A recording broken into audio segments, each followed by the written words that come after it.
Some will go.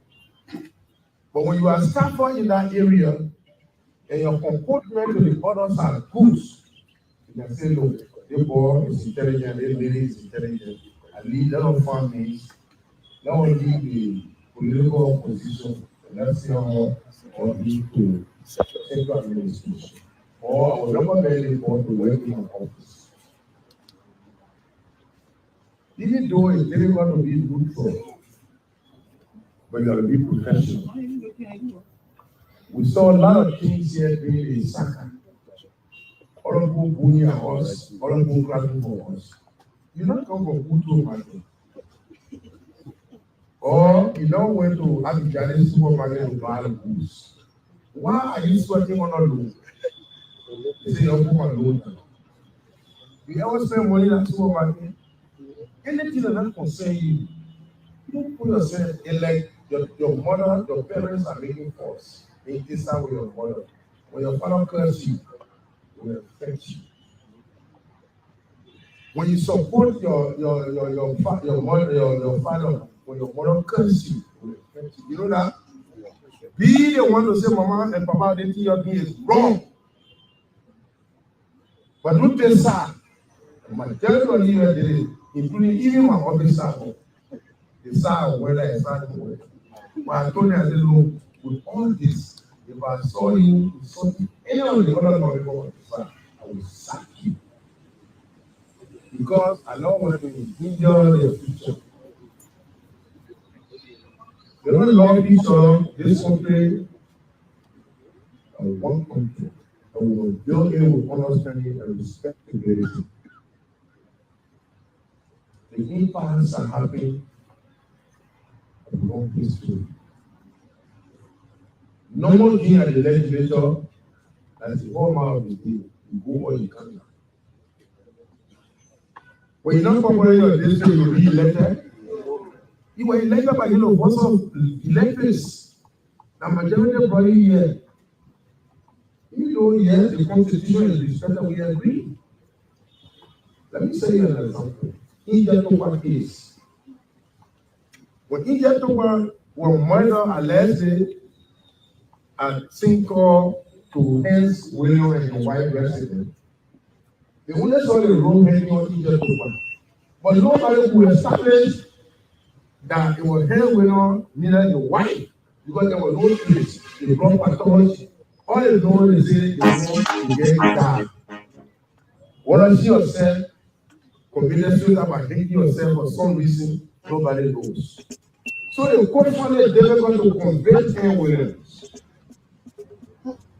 When the court heard that Henry Williams was to be free, that whole court house, the entire Monrovia, the last time for the court, the teacher decision in the world, the judge was forced to run that decision.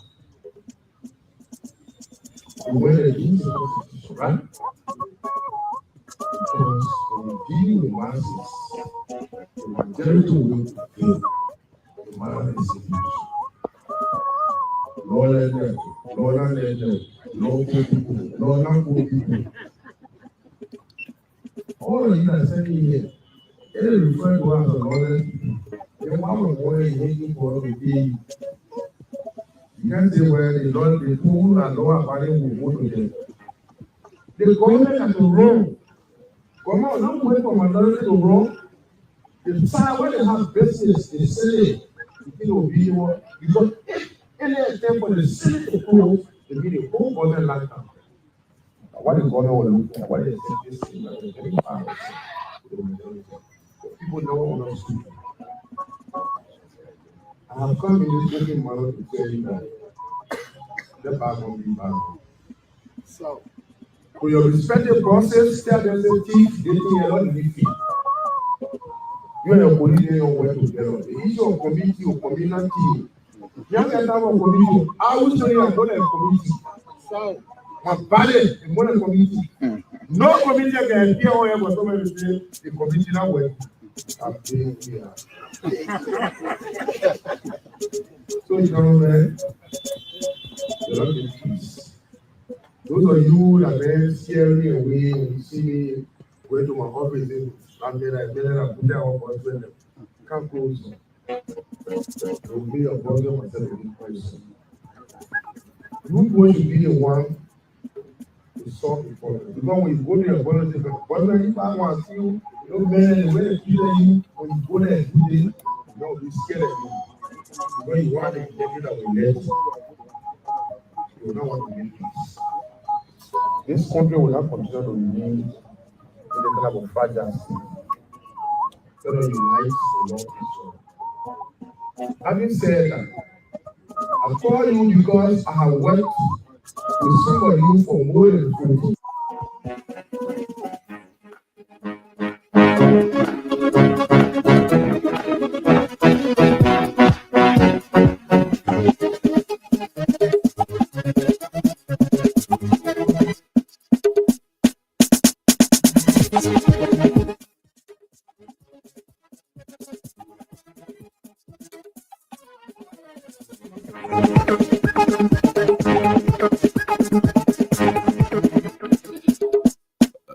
Okay. Good morning,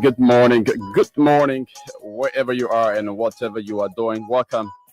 This is the Today Show, Better Stay, the Spoon Morning Show. It's a pleasure to be here with you this morning to serve you a very, very scrumptious breakfast. This beautiful Wednesday morning today happens to be the 5th day of the month of March, AD 2025. And it's good to be here with you once more to serve you a very, very palatable breakfast. My name is Yekezi Zwobel. I'm here and hope to be joined by my colleagues Sylvester Warwood and Chokon Flaman on the show this morning. But what do we have lined up here for you on this morning? Yeah, so we've got a lot lined up for you. We'll bring you the weather forecast for today. We bring you the latest exchange rates from the Central Bank of Liberia website or Facebook handle, to be specific. We also cut across Liberia to speak with our various correspondents who will be telling us what's happening in their respective counties. We speak to Octavius Nemni. Octavius Nemni is a Liberian, artist, an innovator. He has been, creating some very interesting materials using just some of the things that we overlook, like the dry banana leaf or the dry plantain leaf. We just see those things in our various communities at the dump site or in the bushes, and we think there's no use for them. But Octavius, as an innovator, decided to use those leaves, those dry plantain and banana leaves, to create several materials. So he uses those leaves to create traditional attires. And we will be displaying some of those things here this morning when he appears on the show at 9 o'clock. So we'll be displaying some of those things that he has created. But he creates a lot of things. He uses the plantain leaf, the dry plantain leaf or banana leaf to create a motorbike helmet, to create even a vest, to create a cap, and several other things. He uses those dry plantain and banana leaves to create a lot of things. I even saw him with shoes on his phone that was created using those materials. So it's very interesting, and you're gonna be interested in a lot of them. I have worn some of them, and it's just traditional. It's just extraordinary traditional, and it is good to prioritize our own tradition and Those are people that we need in the society. Innovators, people who innovate, people who are thinking about new ideas, people who are thinking about new ways, to do all things. Those are people that we are thinking about. And those kinds of people, they contribute immensely to economic growth and development. So Octavius will be on the show here this morning. We'll be live, and we'll be displaying some of his products here.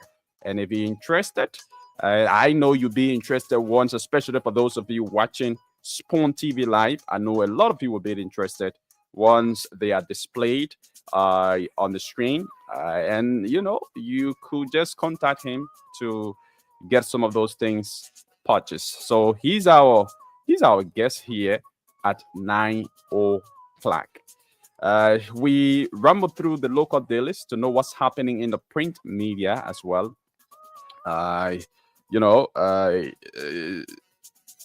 We a lot of you might know what's happening in the electronic media already, because a lot of folks are now on Facebook and on Instagram and on X or Twitter and other social media platforms where the news there are broken, even though not all of the news that are posted on social media are accurate. Some of them are inaccurate, some of them are incorrect. So you have to depend on, a platform like ours, the radio station, or Spoon TV Live, Fabric TV Live, or Super TV Live, and our YouTube channel as well, to give you credible, or to verify some of those information that you scrolled through earlier on Facebook. Yeah. So, folks, that's it this morning. Again, my name is Yekezi Zoba. We bring you sports. Last night, some big games played in the Champions League. We will be going through that this morning to bring you some results of the games and games that are expected to be played today in the Europa Champions League. So we'll take a very quick break to be back with you.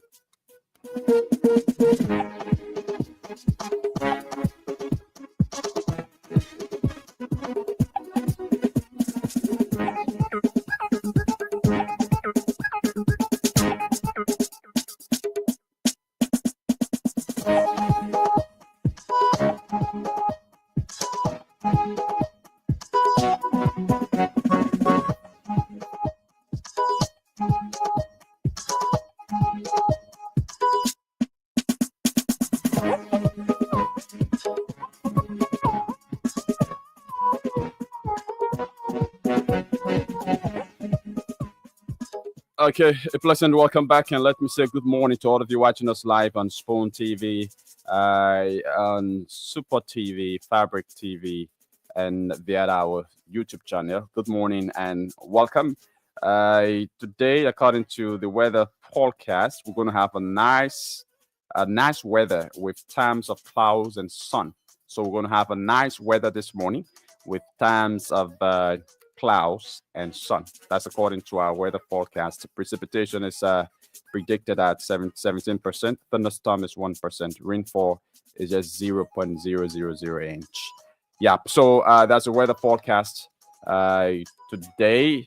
Let's take a look at the CBS website to bring you the latest exchange rates there today. So according to the CBS website, the latest exchange rates for the buying rate is 197. Yep, to one United States dollars, 197 Liberian dollars to one United States dollars, and for the selling rate is 199 Liberian dollars to one USD. So that's the rates, and these rates are indicative rates that are based on results of daily surveys of the foreign exchange market in Monrovia and selected cities of Liberia. They are collected from the central bank, the commercial bank, the parallel markets, and the licensed forex bureau.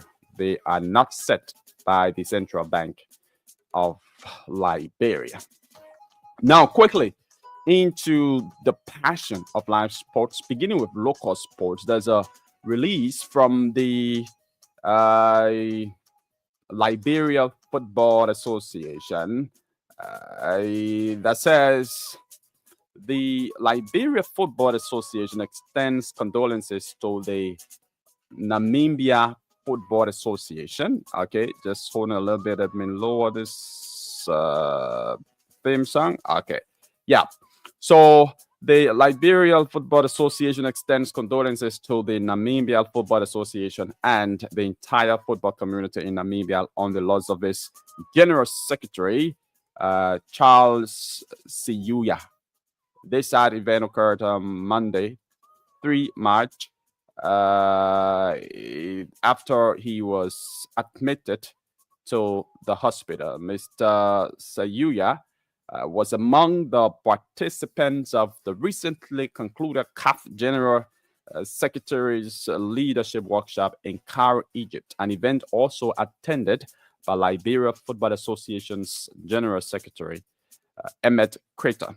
Expressing his sorrow, Mr. Creighton described the tragic event as a shock and extended his heartfelt condolences to the NFA and the bereaved families. Their thoughts and prayers are with the NFA, deceased family, friends, colleagues, and all those affected by this loss as the moon. May his soul rest in perfect peace. Sylvester Wowie will be here later on to bring us more developments in the world of sports later on this morning.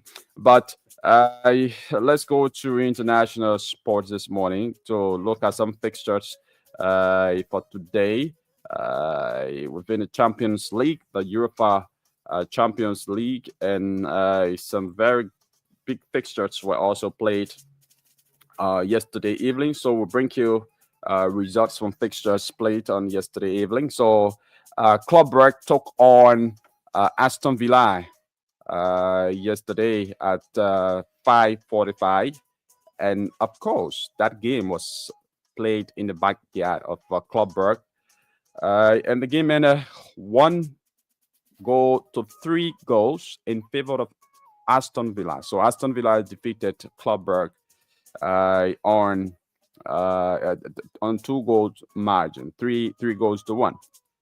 And Real Madrid, I think this was the biggest game for the night. Real Madrid took on Atletico Madrid, and the display by Atletico Madrid last night was a very, very spectacular one. Even though, they were defeated by Real Madrid, but they actually did play the game well, better even compared to Real Madrid. But Real Madrid, played defeated 2 goals to 1. And PSV took on Arsenal, and this was the most disappointing demolition in the Champions League matches last night. Yeah, so Arsenal defeated PSV in their own backyard, 7 goals to 1. 7 goals to 1. Can you imagine? In their own backyard. And as a matter of fact, the supercomputer, those of you sports lovers, sports fanatics, the supercomputer has predicted that Arsenal is going to be the winner of the Champions League. Yeah, that's what the supercomputer has predicted, that Arsenal is going to be the winner of the Champions League. And they seem to be proving that with a 7-goal-to-1 defeat against PSV. So I think PSV has been absolutely demolished. There's no hope of coming back. Borussia Dortmund took on Lille last night, and of course that game ended in a draw in the backyard of Borussia Dortmund. And tonight, Feyenoord takes on Inter Milan. Feyenoord takes on Inter Milan, and Paris Saint-Germain, the biggest match, I think, in this round of 16. Paris Saint-Germain takes on Liverpool. Both teams are in spectacular form. Yeah, Liverpool is in a very, good form. In fact, Liverpool ended on top of the Champions League table. And Paris Saint-Germain too, they've been playing some spectacular matches.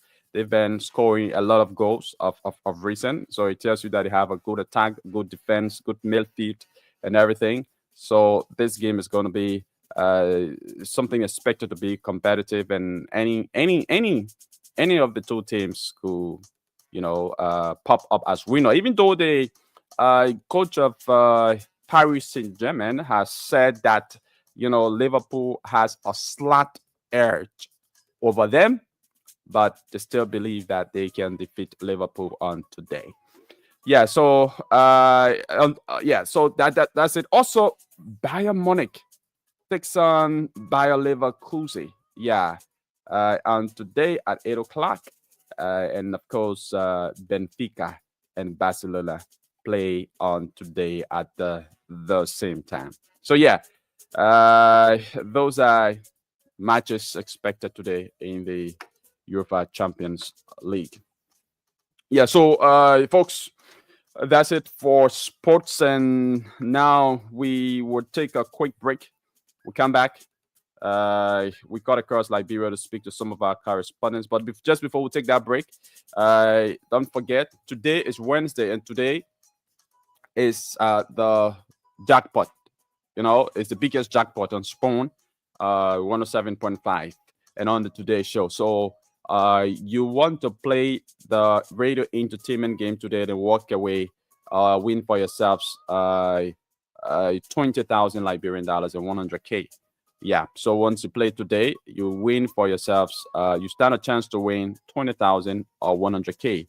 And the code for today is star 799 star 80 hash. Star 799 star 80 hash. Select number 3 for Spoon FM.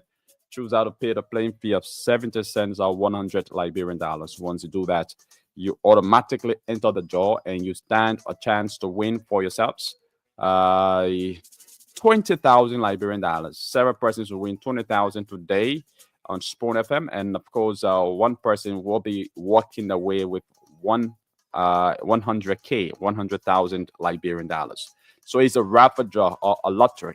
So the more you play, the more your chances are to win. And the only requirement to play this, you must have a valid non-star cell GSM SIM card that is registered with mobile money, and you must have some money deposited in your mobile money account. That will qualify you to play. Testimony, no, you're outside the country.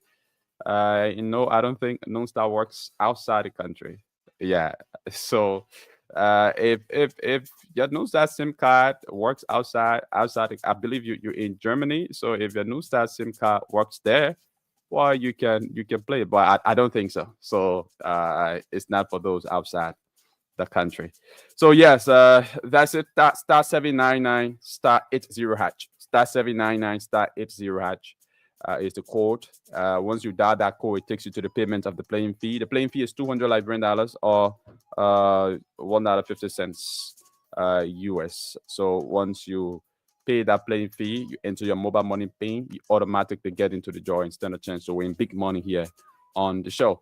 So we take a very quick break. When we come back, folks, we got across Liberia and then delve into some of the trending issues in the various counties. Let's take this break to be back.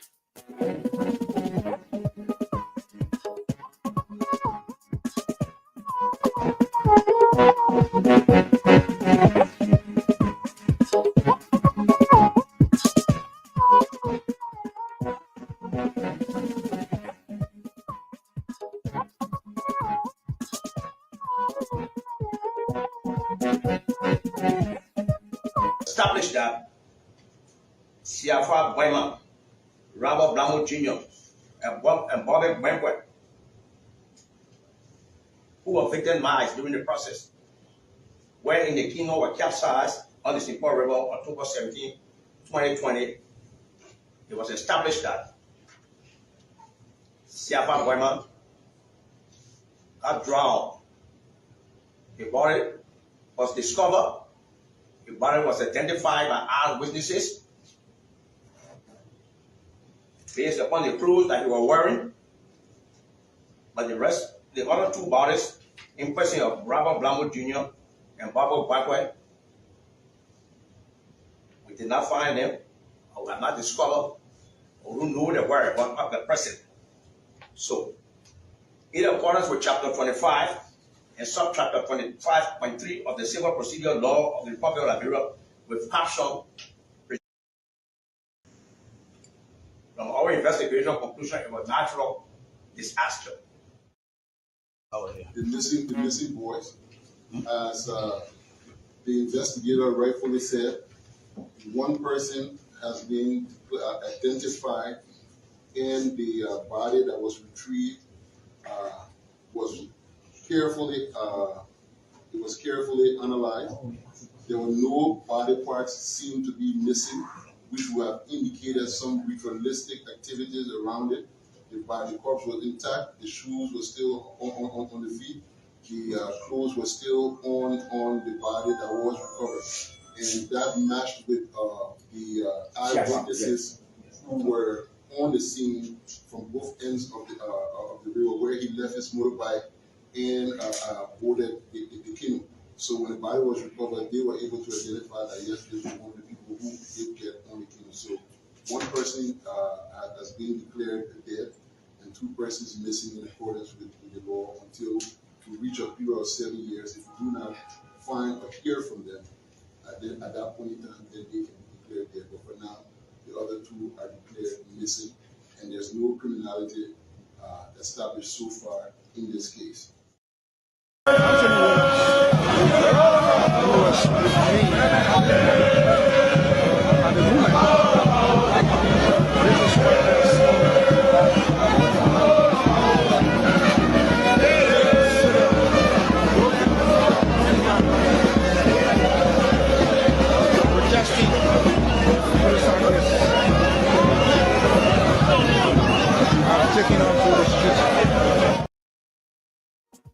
Those missing children, we're not going to leave that unresolved.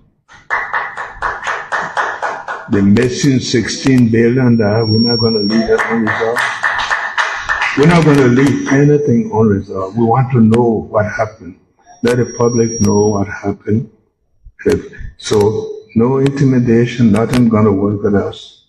If the minister needs help to making sure that those cases come to the forefront, we'll do it. But we want to make sure that the Liberians know that they have a government that they can depend on.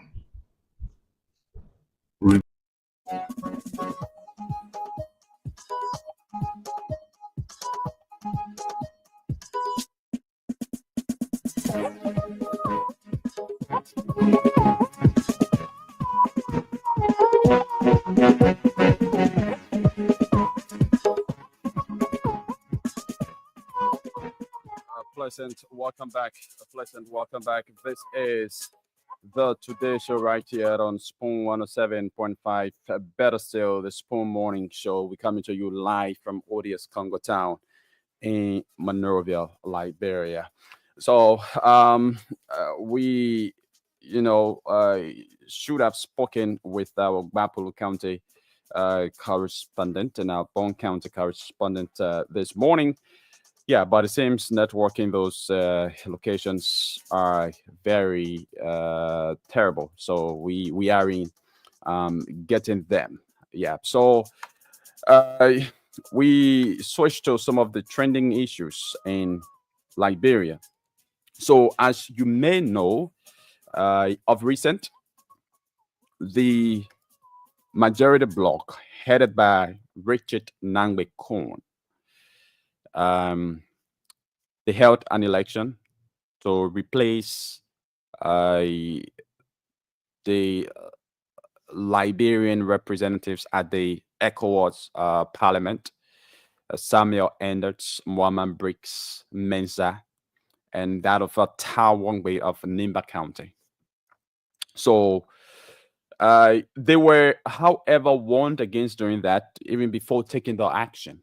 they were warned against taking such action, and they were warned by Bombing County Senator Edwin Melvin Snow. And Edwin Melvin Snow is one of the most experienced members of the ECOWAS Parliament, because he's been spent several years there. He was representing Liberia at the Parliament as a representative, and even up until now, as senator, he's still representing the ECOWAS Parliament. So he's one of the most senior members of the ECOWAS Parliament. So before the majority bloc headed by Richard Nangbe-Kun went on to take that decision, Edwin Snow admonished them, advised them not to go ahead with such decision, that such decision is going to be negatively portraying the image of Liberia.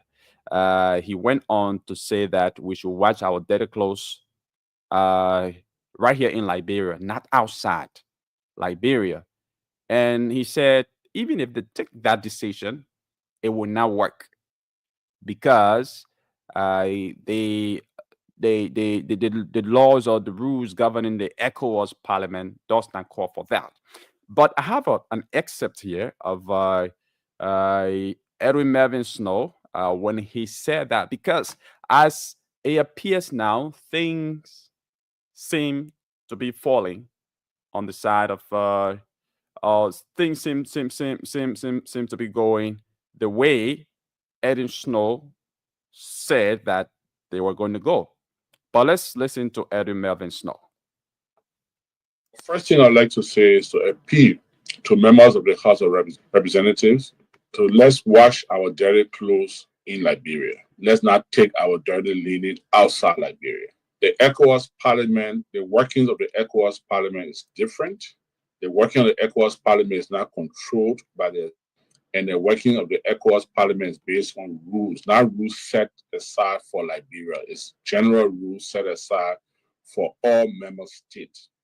In the ECOWAS Parliament, once you take the oath, once that oath is administered to you by the chair of authority, and the chair of authority is the president of the country that heads the ECOWAS at that time. So in this case, President Tinubu administered the oath of office to members of the 5th legislature of the ECOWAS Parliament. You become a property of the community. And that the oath says that you cannot be harassed, intimidated, molested by any group or persons or any country. Those people, including me and Senator, were sent to the ECOWAS Parliament. Our period there is for 4 years. And within the 4 years, there are clear procedures on how you can leave the ECOWAS Parliament. Within the 4 years, if you are up for election in your national parliament and you are not re-elected, you remain at the ECOWAS Parliament. Within the 4 years, if you have mental instability or something, you're not well, maybe you're crazy or whatever it is, and then it's proven by medical report, fine. Or if you voluntarily resign, tell the speaker, I have other important issues, or I have this, I cannot be here, then the ECOWAS speaker will send to your parliament and inform them of that vacancy that they can fill. Other than that, you cannot. And you know, the reason why I'm saying this, what we are experiencing today in the House of Representatives happened before in the ECOWAS Parliament. And that's why those rules was what the House of Representatives doing. They have the right to do their own politics as they are doing today, but they cannot, and I'm seeing there with every ounce of authority in me. I'm one of the most senior person at the ECOWAS Parliament. The matter of fact, this current, we experienced it during the days of Yahya Jammeh, and that's why the rule was passed. Once the person take the oath of office, and that oath was administered, the House of Representatives should not do what they want to do because it will not materialize. Even if they use their power, their authority here in Liberia and threaten those 3 representatives and force them, even to pen and force them to resign, ECOWAS Parliament will not accept the resignation. They are there for 4 years. They've completed 1 of the 4 years. They still have 3 years in the ECOWAS Parliament. And I can tell you with every authority in me that what the House of Representatives is doing is fruitless, they will not succeed, and those people will not be replaced at the ECOWAS Parliament. Okay, so his Bomi County Representative Edwin Melvin Snow there speaking, and he spoke prior to the election of the new representatives to represent the ECOWAS Parliament on behalf of Liberia. So Mama Briggs Mesa was maintained because she's the only lady among the three individuals that were, according to members of the majority bloc, unilaterally selected by the embattled speaker, Fonanti Kofa, to represent Liberia at the ECOWAS Parliament. And it was on that basis, the basis of unilateral selection, according to the majority bloc, that selection should have been done through a vote, but they said it wasn't done like that on the leadership or stewardship of the embattled speaker Fonanti Kofa, and so they decided to do it the right way, and that's how they elected three new members. But since then, the three new members, have not partaken in any parliamentary activities at the ECOWAS Parliament.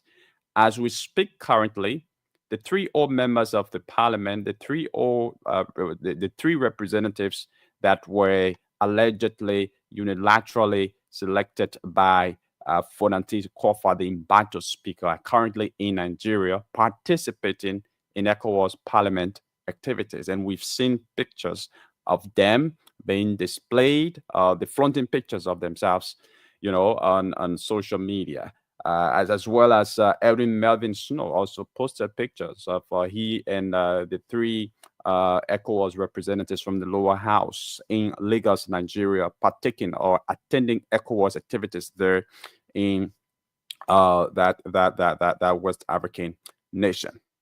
Now,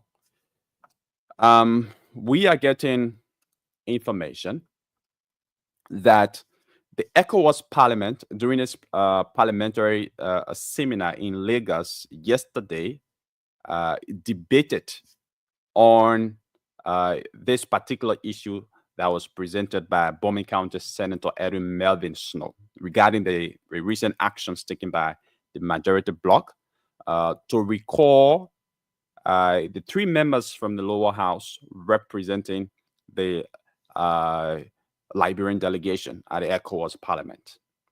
So, following Senator Snow's briefing, according to information, members of the ECOWAS Parliament commented on the matter, and they emphasized that the body is an independent institution.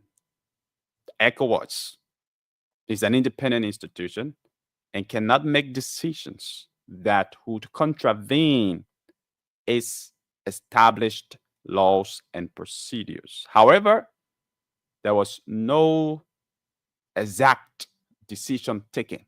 No definitive decision was reached on yesterday following Senator Snow's briefing of the situation here in Liberia to recall the three members of the ECOWAS Parliament that are already representing Liberia. So no exact decision was reached on yesterday, whether to approve the decision of the majority bloc or whether to reject the request from the Liberian House of Representatives. Okay, but the ECOWAS Parliament has formally responded to the Liberian House of Representatives regarding their request to replace the current delegation. And the ECOWAS Parliament stated that the communication from the majority bloc, from the House of Representatives here, has been referred to the General Secretary for further review, and a final decision will be made. Final decision has not yet been made that the ECOWAS Parliament rejected or has rejected those three individuals elected by the majority bloc of the House of Representatives. So the Secretary will review the briefing or the communication by the majority bloc, and then a final decision will be made, and we're going to make that announcement. But from the look of things, we see Senator Edwin Melvin Snow is kind of flaunting pictures of he and those individuals on social media, and he posted with them. Let me see if I can quickly get this post of Senator Edwin Melvin Snow. Yeah, but in the meantime, I've been joined by Sylvester Wowie. Sylvester, good morning and welcome. We are live this morning, so yes, we have to get you on the screen. But in the meantime, how are you? Good morning, Yakazi, and let me also say good morning to our men listeners across the group who are on our voices this morning. It's good to be back this morning discussing exactly what are training on the national scenes, and of course, things that matter most to Liberia. Okay. Yeah, so I just sent you the link to come on live. So you just want to do that so that we get you live on the stream. Yeah. So, folks, that's it. From the look of things. So, Senator Snow, let me point out very clearly that of everything that Senator Snow said, there was one thing that he said that I think is not true based on my own research. That even if a member of the Liberian delegation or a representative from Liberia representing Liberia at the ECOWAS Parliament who is up for election, even if he or she loses that election, they will still remain as a delegate. They still represent Liberia at the ECOWAS Parliament, even though they are not lawmakers, even though they are normal representative. They will still represent Liberia until their 4-year tenure expires.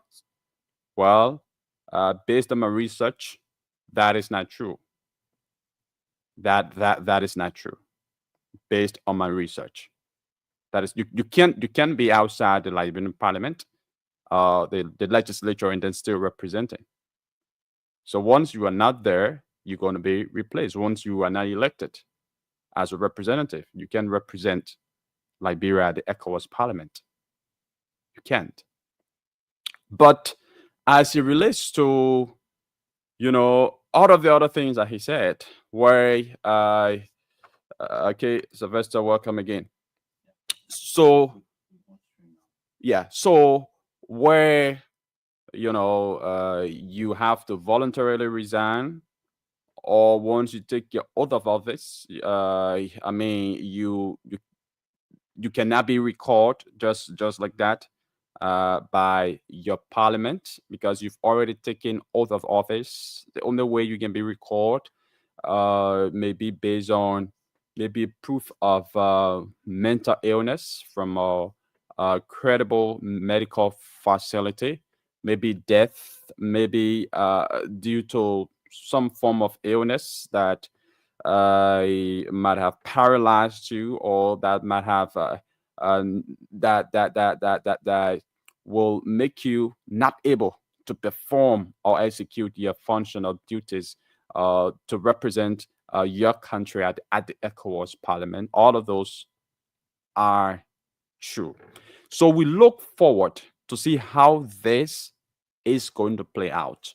As a matter of fact, like I said earlier on, the Secretary General of the ECOWAS Parliament will be reviewing this matter to make a final decision as to whether to replace those guys or to have them maintained. Mr. Wu, we've been talking about this a lot, even before the elections and everything. Now, this is how it's playing out. Yeah, that what I observe is from the day the ECOWAS Parliament opened, I saw the Honorable Senator of Bomi County, Edwin Melvin Snow, posting pictures of the Liberian delegations. So what came to mind is Honorable Sudo is trying to score some political points, make it appear like he advised his colleagues at the national legislature not to proceed. Which of course he did. Yeah, Not making it appear like he yeah, advised. He did advise. Yes, I mean, they did not listen to his advice, and exactly what he told them is what unfolding now at the Equa parliaments. But then I got another side of the story when I listened to Dr. Makitesh Gewe, who once served as president of the Equas Council.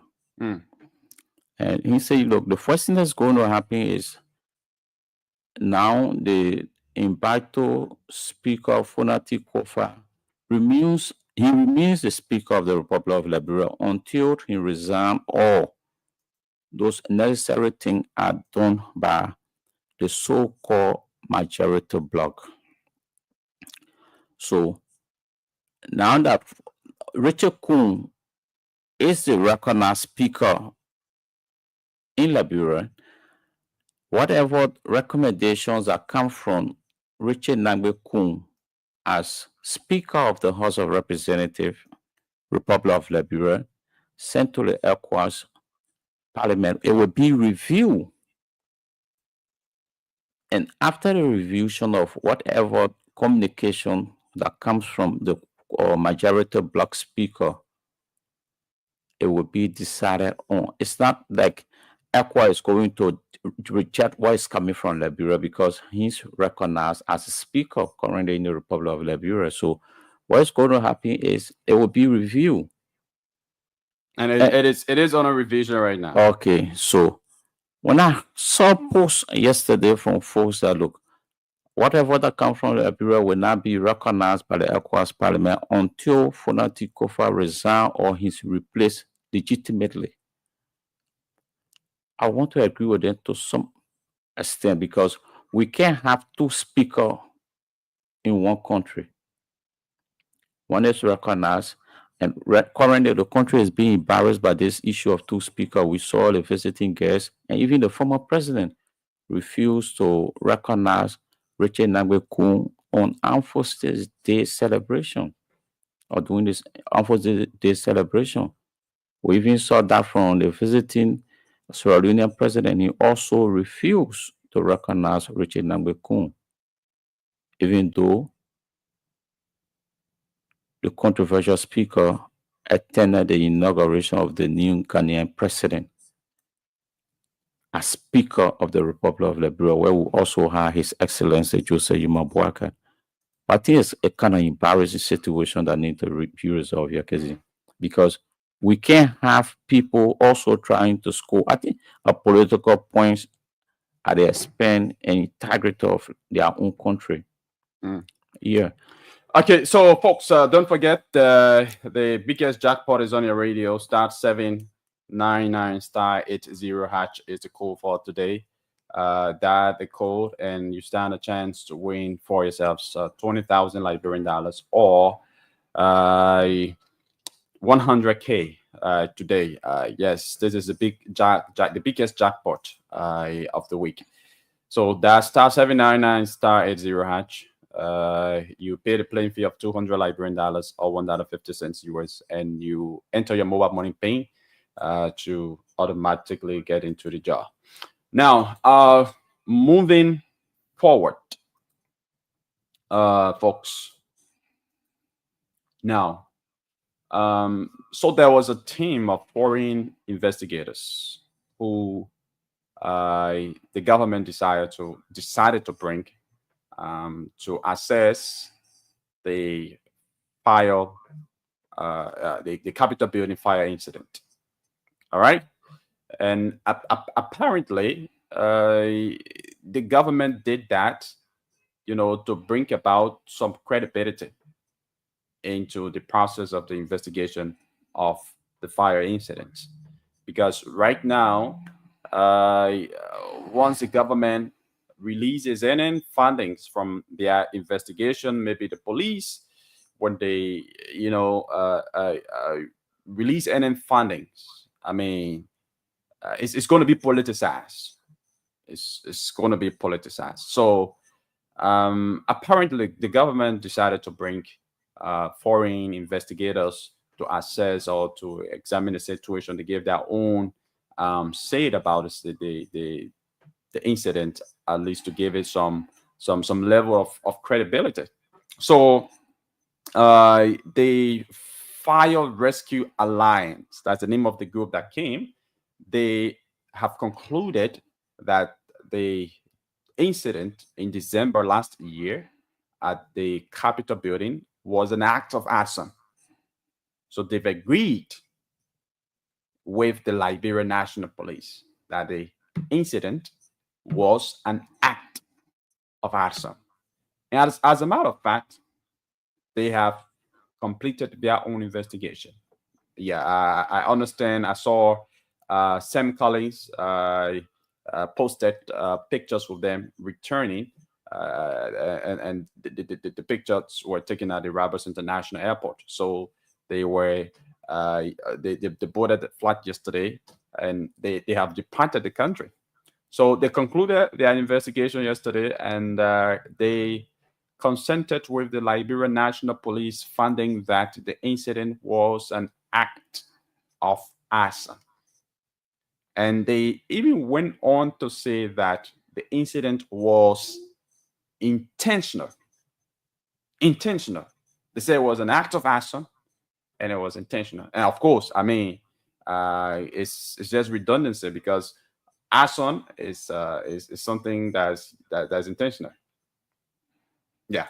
So the report has been submitted to the Liberian National Police, and according to the report, they found that an ignitable liquid was used to accelerate the fire, and 8 1-gallon containers were discovered at the scene.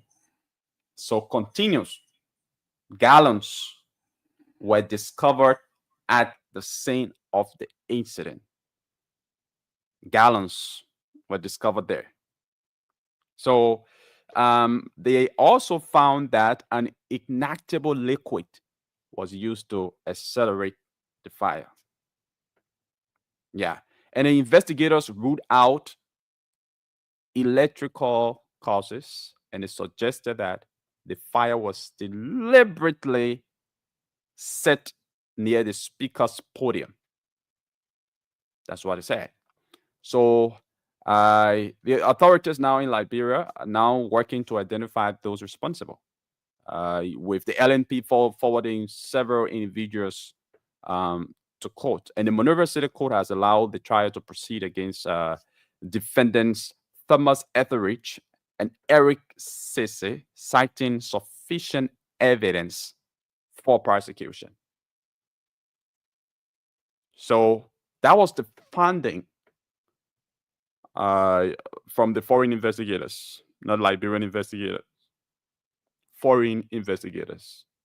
So I think everything they said just corroborated what the Liberian National Police reported on earlier. So sometimes they say the prophet is not respected in his own home, right? But everything they said, everything the foreign investigators said, even though our fire service, our police, they are faced with a lot of challenges. I don't want to say some. They're faced with a lot of challenges, and out of that, but I think I'm from as per this particular incident. I think they did their best because the foreign investigators who are well capacitated, well equipped, have the experience and expertise and everything. They came and did an investigation that corroborated with our low capacitated police investigators and even fire service investigators. Mr. Wowie, what do you make of this? Our country is politically charged, no matter what the situation is, the opposition will continue to remain opposition. They will continue to play their role, and the government will also try to see how they can make the citizenry believe that the government is working in their interests. Mind you, not just the CDC, but any other opposition will do just the same. Your work is to critique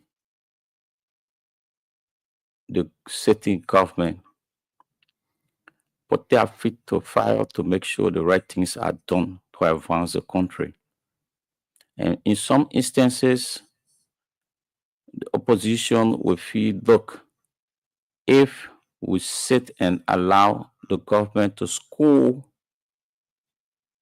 more points, our chances of obtaining or attaining power will be very slim. So they try to make everything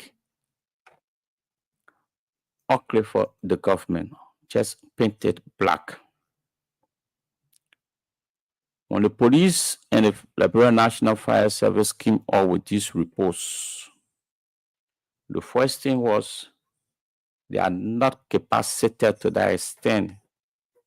The Liberian National Police and the Fire Service are not sophisticated.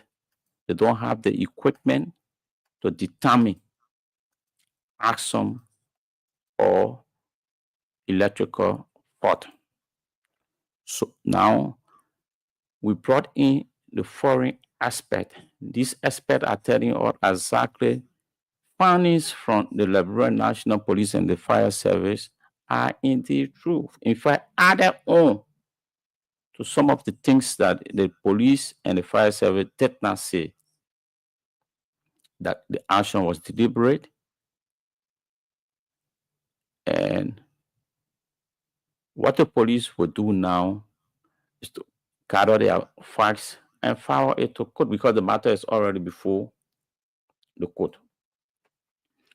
So it's again up to the people of Liberia because I follow some posts on social media. People are in fact trying to misinterpret everything that was forwarded to, that came off from the report from the foreign experts. Some are saying they are saying it's electrical and natural cause. So how can we say electrical fault can never be natural cause? We know when we say natural cause, these are things that humans don't have control over. But again, Yakazi, we are where we are. So we just hope that the right things will be done. Now that came in, they provided their own opinion from the findings, the investigation that were conducted by them, and they came up with findings.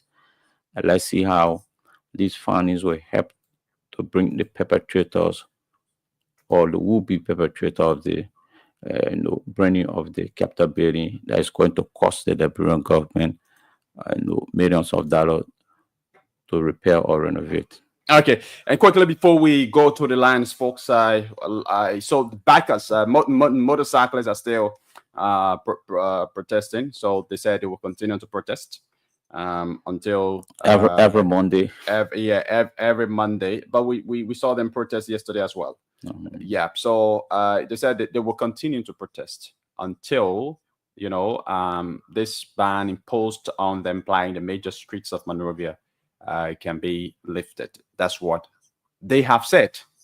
Yeah. But I also saw a statement from the CDC Youth Wing, and I listened to Avin Wise was saying the opposition and the immediate past ruling party, the CDC, especially the Youth Wing, will stand with the motorcyclists to make sure that every motorcyclist have the right to ply the street of Morovia. So I listen to Avin Wise make that statement. It's every motorcyclist, not just those that were accredited by the Liberian National Police after they obtain the requirement put forth by the RNP But having we say seeing every motorcyclist, Yeah, we gave him the right to plow the street of Monrovia. yeah. I mean, the CDC has made it, very clear. I think we spoke to Emmanuel Moba, the youth league chair of the CDC, when the Motorcycle and Tricycle Union of Liberia's president, John Kenyon, released a statement accusing the CDC of instigating, mobilizing the motorcyclists to protest on Monday. I mean, Emmanuel Cord, he said they are not aware of Monday's protest, but they do support Monday's protest, even though they didn't incite or instigate or mobilize any motorcyclists to protest on Monday. But he said that they have made several demands to the government of Liberia, and one of those demands has to do with lifting the ban on motorcyclists to apply on the principal streets of Monrovia and Painesville. That's one of their demands, among several other demands. They said they also talk about other national issues to be addressed, and if not addressed, even though they didn't give us specific ultimatum, but they say that if those demands aren't addressed in the soonest possible time, they will be protesting against the government. So I mean, that is not a surprise. That has been in the corridor for a couple of weeks now. Yeah, but this entire issue of the motorcyclists, I want to talk about it a little bit. Yeah. So the first thing is we need to consider several things. Motorcyclists plying the principal streets of Monrovia. Number one, we're looking at it, the rate of accident. Okay? The rate of accident just increases. Every time motorcyclists are given the go-ahead, are allowed or given the permission to ply on the principal streets of Monrovia, the rate of accident increases in the country. Death rate also increases. And that's one of the sad things about it. Most of those motorcyclists, they ride recklessly, very recklessly, and they end up getting involved in accidents, killing innocent people, or even, killing themselves in an accident because of reckless riding. Why is true that some of the taxi drivers drive recklessly too? But for the motorcyclists, there are too many of them who ride recklessly. So the first thing is, I've always been in support of motorcyclists not plying the principal streets of Monrovia. The main thing is because of their own safety, their own well-being, because of the number of accidents that occur involving motorcyclists that are plying on the principal streets of Monrovia, and the number of deaths associated with those accidents. That's one reason I've always not been in support of motorcyclists plying on the principal streets of Monrovia, because they lose their lives, and those are breadwinners for families. So that is one reason. And I think over the years, governments have now had the political will to institute that measure to ensure that motorcyclists don't ply on the principal streets of Monrovia. And I think the only reason is because they feel that if I'm getting a feedback, Sylvester. I'm muted already. Yeah. Like I said, the only reason I think is because government lack the political will. The few, if they tell motorcyclists, they are very large in numbers. Oh, yes. That their numbers, The sector their number is essential during election. So most government that come will feel that, if we tell these people not to ply the principal streets of Monrovia or the major streets of Monrovia and the major streets in Painesville during election, they may not vote for us. And they have a very significant number that could contribute to our win in an election. All right. So that has not been the case. Now, when the Unity Party government came to power, the first decision, the initial decision that was made was to take off motorcyclists from the streets. That was a decision made by that was the initial decision made by Gregory Coleman, that motorcyclists should be taken off the street. Absolutely. But the motorcyclists, that did not go down well with the motorcyclists, and negotiations were made, and then later on came to a conclusion that motorcyclists should ply the principal streets of Monrovia, but they should meet certain requirements. And what are those requirements? Your motorbike must be insured, your registered. You must have helmets. Okay, so you must have 2 helmets. You must have a reflective jacket. You must have on shoes and all of that to be able to plow on the principal streets of Monrovia. And most of those motorcyclists went ahead and they did those things. They went ahead, registered their bags and showed their bags, bought helmets, bought reflective jackets and everything, and they were applying the principal streets of Monrovia.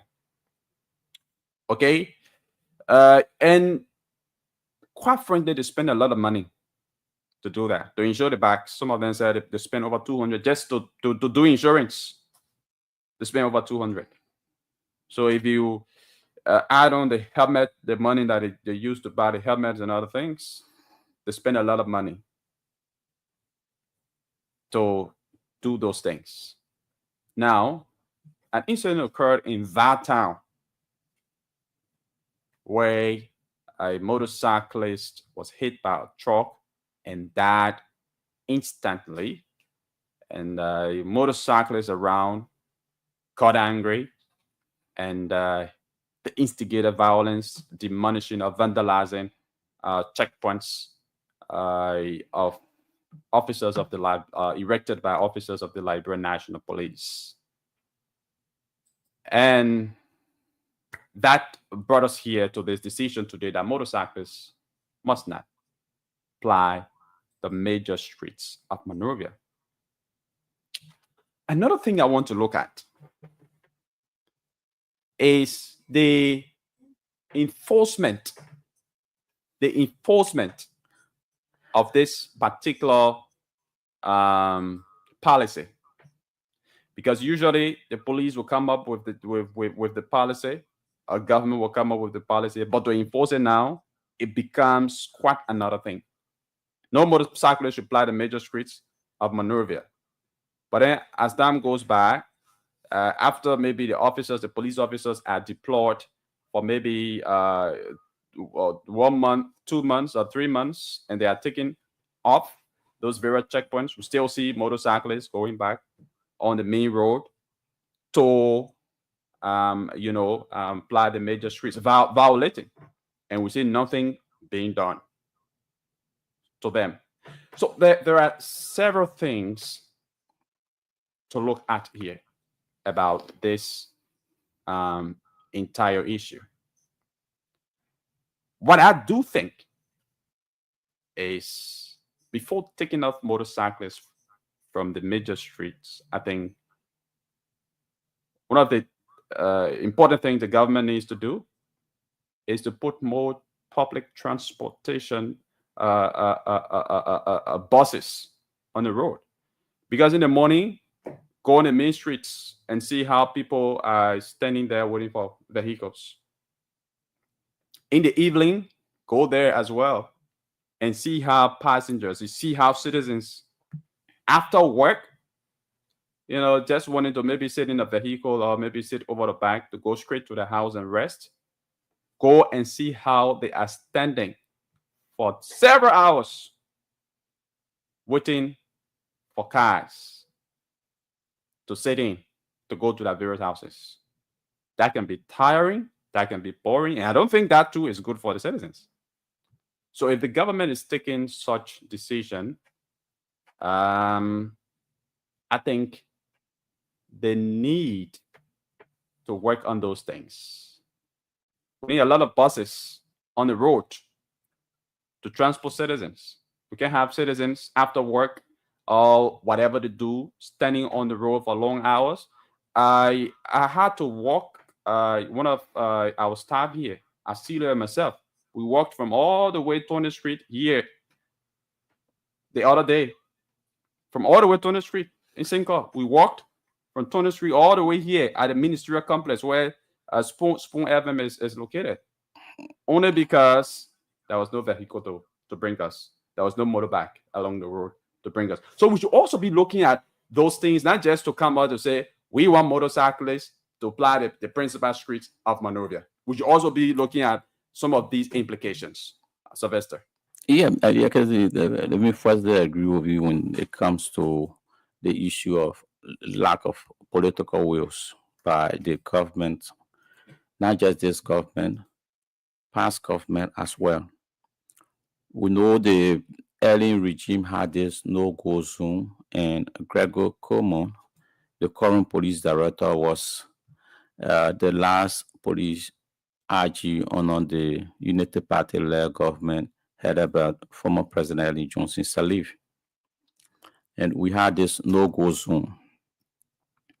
And to some extent, it affected and aided the coming in of the CDC during the 2017 elections, affecting the Unity Party government, because the motorcyclists felt, look, the Unity Party government is restricting our movement.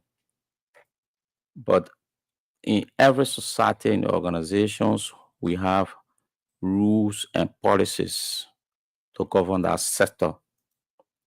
So the motorcyclists in 2017 sided with the CDC government because they were promised that the no-go zone could be lifted once the CDC is elected into power. And exactly that's what happened. All the no-go zone under the CDC government were lifted, and motorcyclists were, allowed to apply, to plow all streets, not just the minor one, but the principal streets of Monrovia as well. So we know, let me just deflate a bit.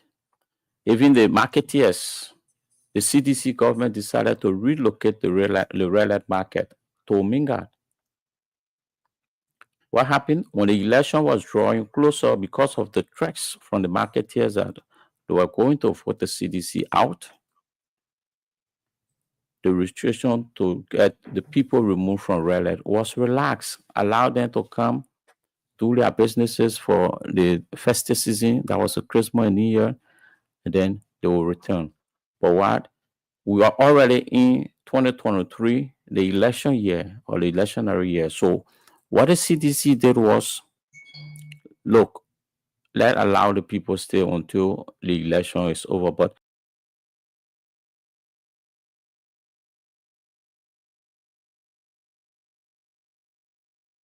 the hardship was too much and what have you. So today, when the Unity Party under Bwake returned to power, they decided to reinforce the no-go zone. Negotiations, as the regular stated, was held, and we know the Vice President of the Republic, Jeremiah Kun, got involved in these negotiations. So they came to an agreement that, look, we'll lift the no-go zone, but you must meet this requirement in order to plow all the principal streets of Monrovia. You have to have your parking show. You must register it. You should have the reflector. carry one passenger, you must have two helmets. You wear one, the passengers wear one. So all of these things were working. The police did not stop. In fact, we have police checkpoints set up to make sure to ensure that only those back that met those requirements plow the streets.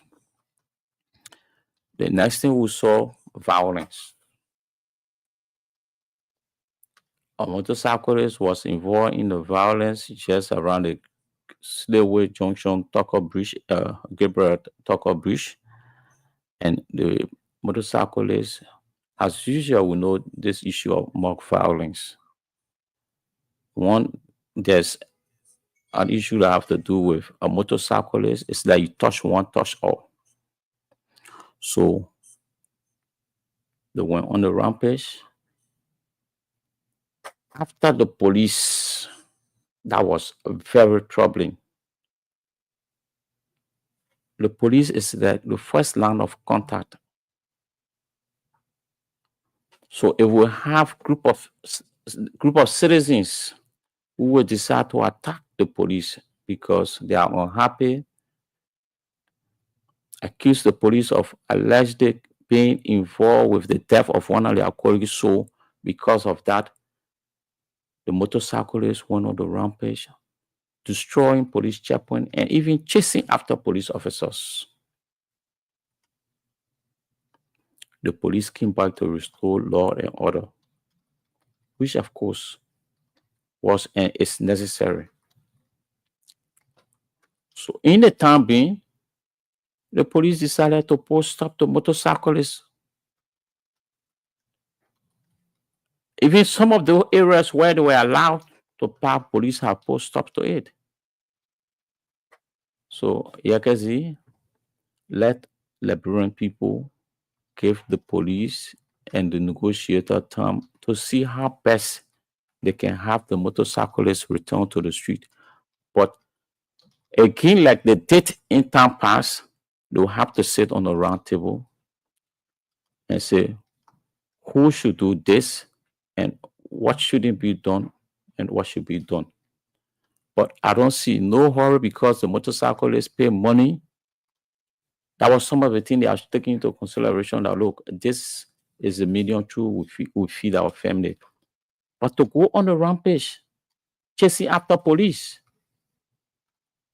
So who's going to protect life and property in this country? We have a group of people who feel, look, the police is their target.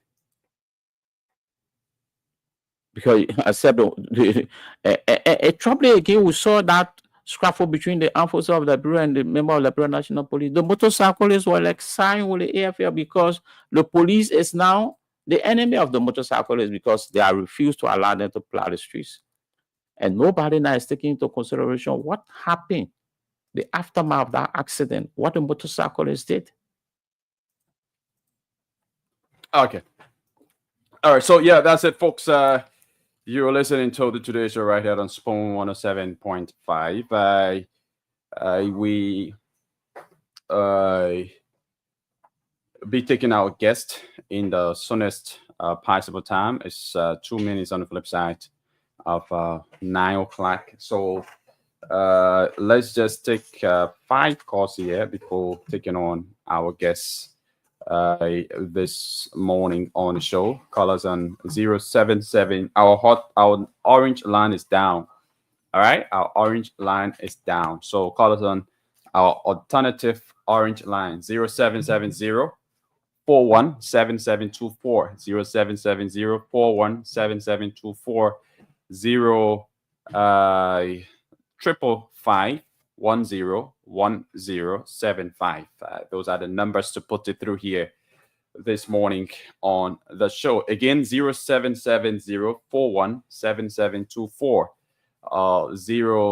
555 101075. Those are the numbers to put it through here this morning on the Today Show here on Spoon 107.5. What is your take? What do you make of everything that we have said here on the show? So we take just a few calls because we have our guest right here with us in studio. Good morning, your name and where you join us from. Good morning. Good morning. How are you? Let's hear you. Come again. Your line is breaking up. You say your name? Hello? Yeah. I think my name is Karen Host. Your conversation is very global. Okay, go ahead. Please go ahead. Please go ahead. Your line is terrible, so you want to call us back. Are you there? Okay, I don't know what's the problem. But call us on 0-510-750-770-417724. Let's talk to this person on this line. Good morning. Yeah, good morning, sir. Good morning. How are you? Let's hear you.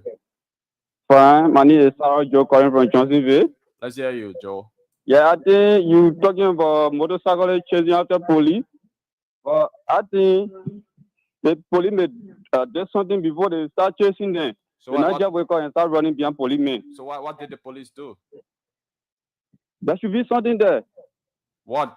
But you're guessing the studio, they're not hitting the real point that far. No, I don't have guess. The guest is here to make a comment. Okay, thank you. All right.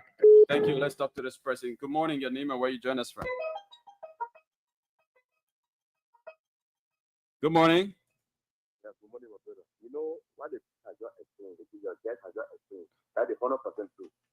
Every part of the world, the rule and orders is the one that holds the nation. But the rule has just become a country that everybody do anything that you're right. Anything you do that you're right.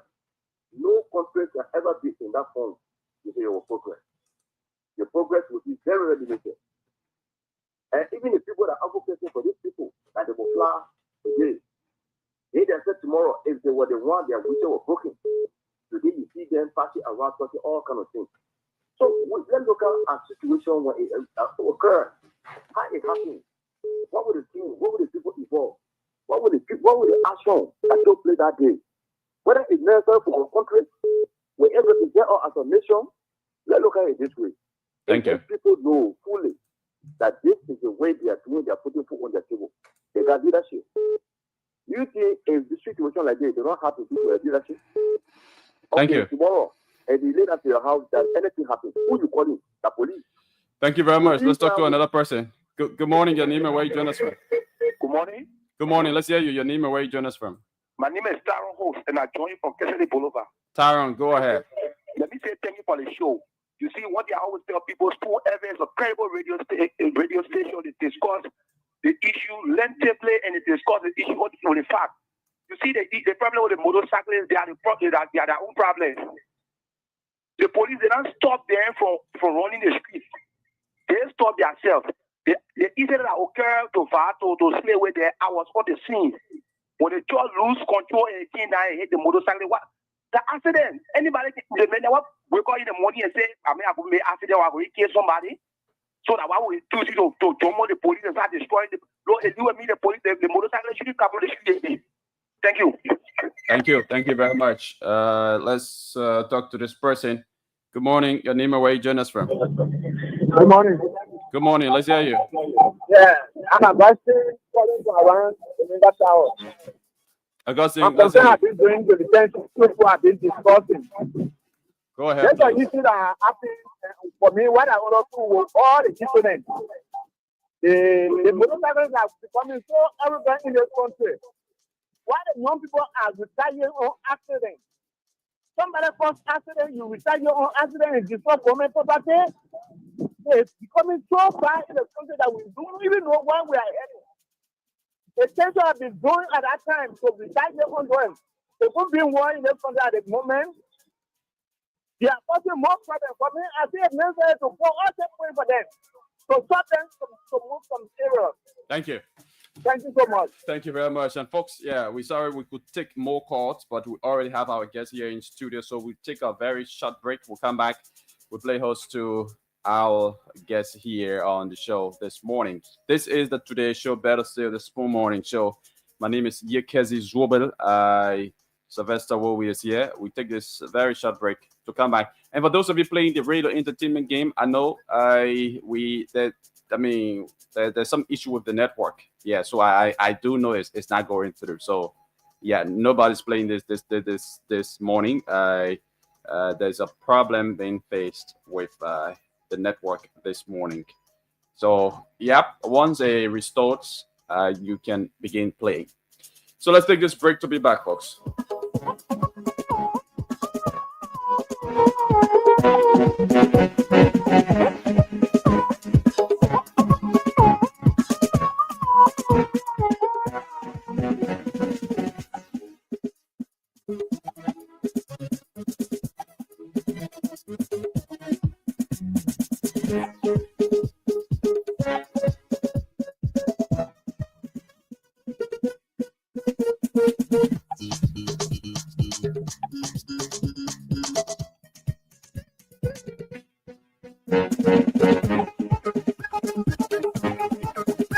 Those missing children, we're not going to leave that unresolved. The missing $16 billion, we're not going to leave that unresolved. We're not going to leave anything unresolved. We want to know what happened. Let the public know what happened. So no intimidation, nothing going to work with us. If the minister needs help to making sure that those cases come to the forefront, we'll do it.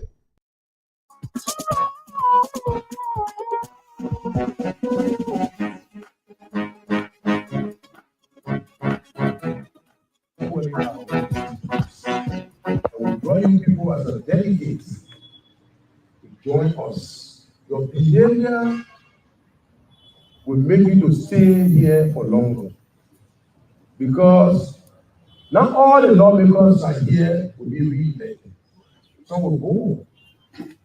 But when you are staffer in that area and your comportment to the others are good, you can say, look, the boy is intelligent, the lady is intelligent, at least let us find means, not only the political position, let's say or lead to central administration, or I will recommend it for to work in an office.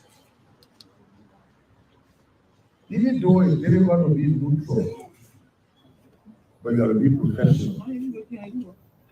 We saw a lot of things here being in Saka. All of them bullying us, all of them clapping for us. You don't come from Kutu market. Or you don't went to Abidjan supermarket to buy goods. Why are you sweating on a loan? You say you're poor loan. You ever spend money at supermarket? Anything that doesn't concern you, you put yourself in like your mother, your parents are making force. They decide with your mother. When your father curses you, it will affect you. When you support your mother, your father, when your mother curses you, it will affect you. You know that? Be the one to say, Mama and Papa, they think you're doing is wrong. But look this side. Majority of you, including even my officer, decide whether it's not going. But I told you, I said, look, with all this, if I saw you with something, any of the other people, I will sack you. Because I don't want to injure your future. They don't love each other, this country, and one country. And we will build it with understanding and respectability. The impacts are happening at the wrong place too. Normal thing at the legislature, as the whole man of the day, you go or you can't. When you're not popular in your district, you'll be elected. You were elected by the votes of electors. The majority brought you here. Even though, yes, the constitution is respected, we agree. Let me say you an example. Injectoba case.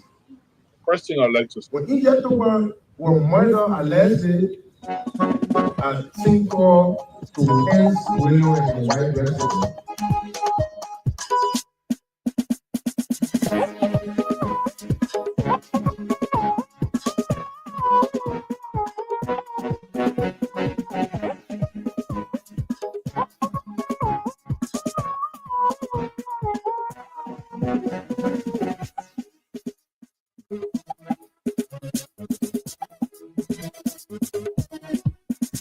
Okay, welcome back, folks. This is the Today Show right here on Spoon 107.5. We're coming to you live from ODS Congo Town in Monrovia, Liberia. We're live on Spoon 107.5, Spoon TV Live, Fabric TV Live, Super TV Live, and via our YouTube channel. So we have our guest now in studio, like we said.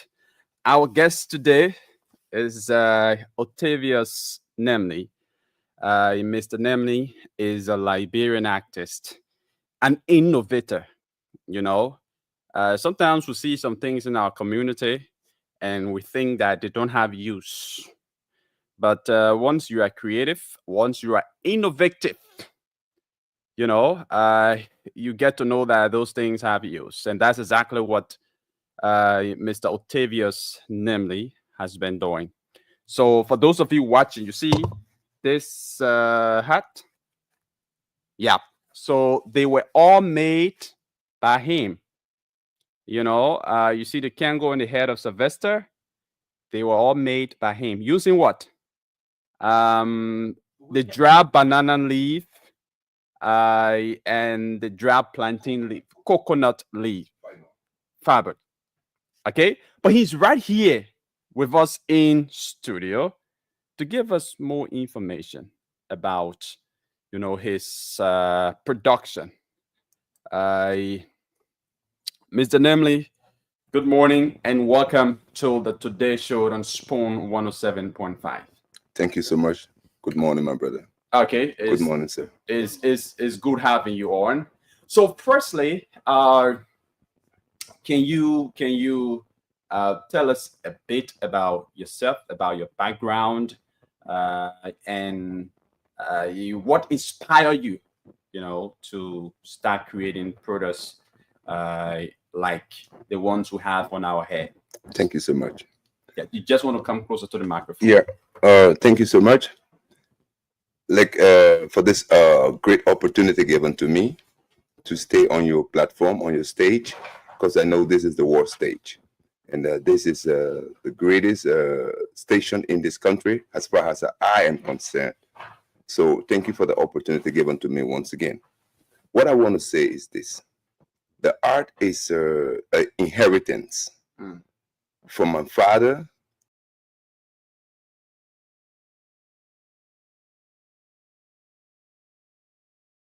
Unwillingly, because it was not a planned thing. And we left this country. Some of us, we continue education. We did not stop. There were some folks who wanted the war to finish before they learned something. But some of us were all in the refugee school system, trying to acquire something. And after that, went to university in Nigeria, where I did theology. And then I served for the church. And then later on, I pursued a career in art.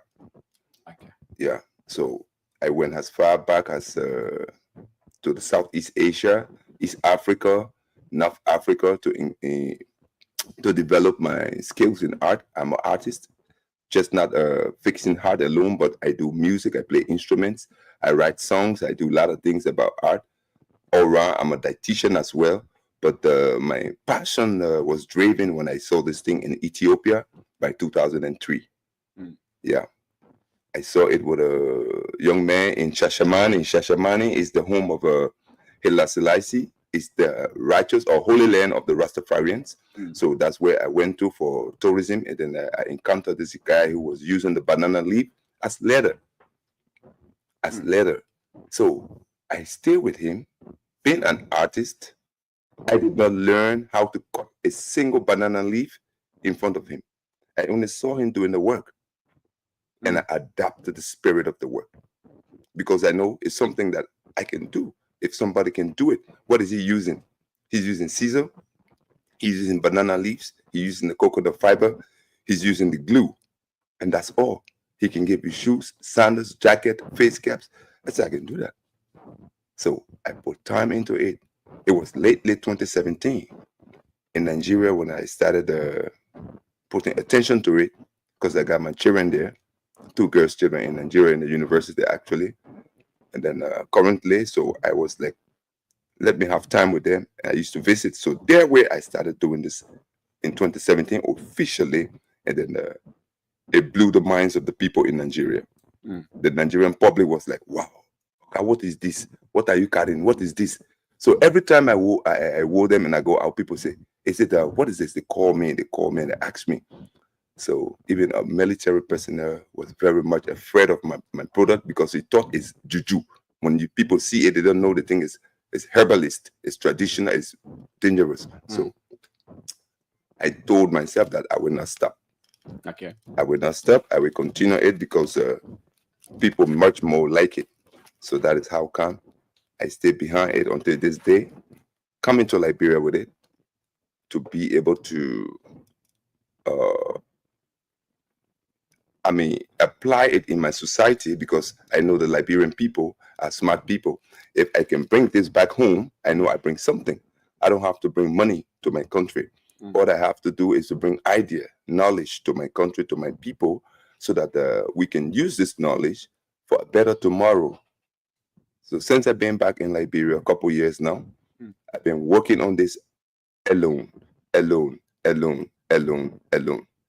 very few people who were able to stand by me, and I must admit, they have been good to me. They have been encouraging me. They have been the one keeping this vision. You see, all these products you are wearing now, there are people. So are you saying that the reception in Liberia has not been as amazing compared to Nigeria and other countries where you made these products?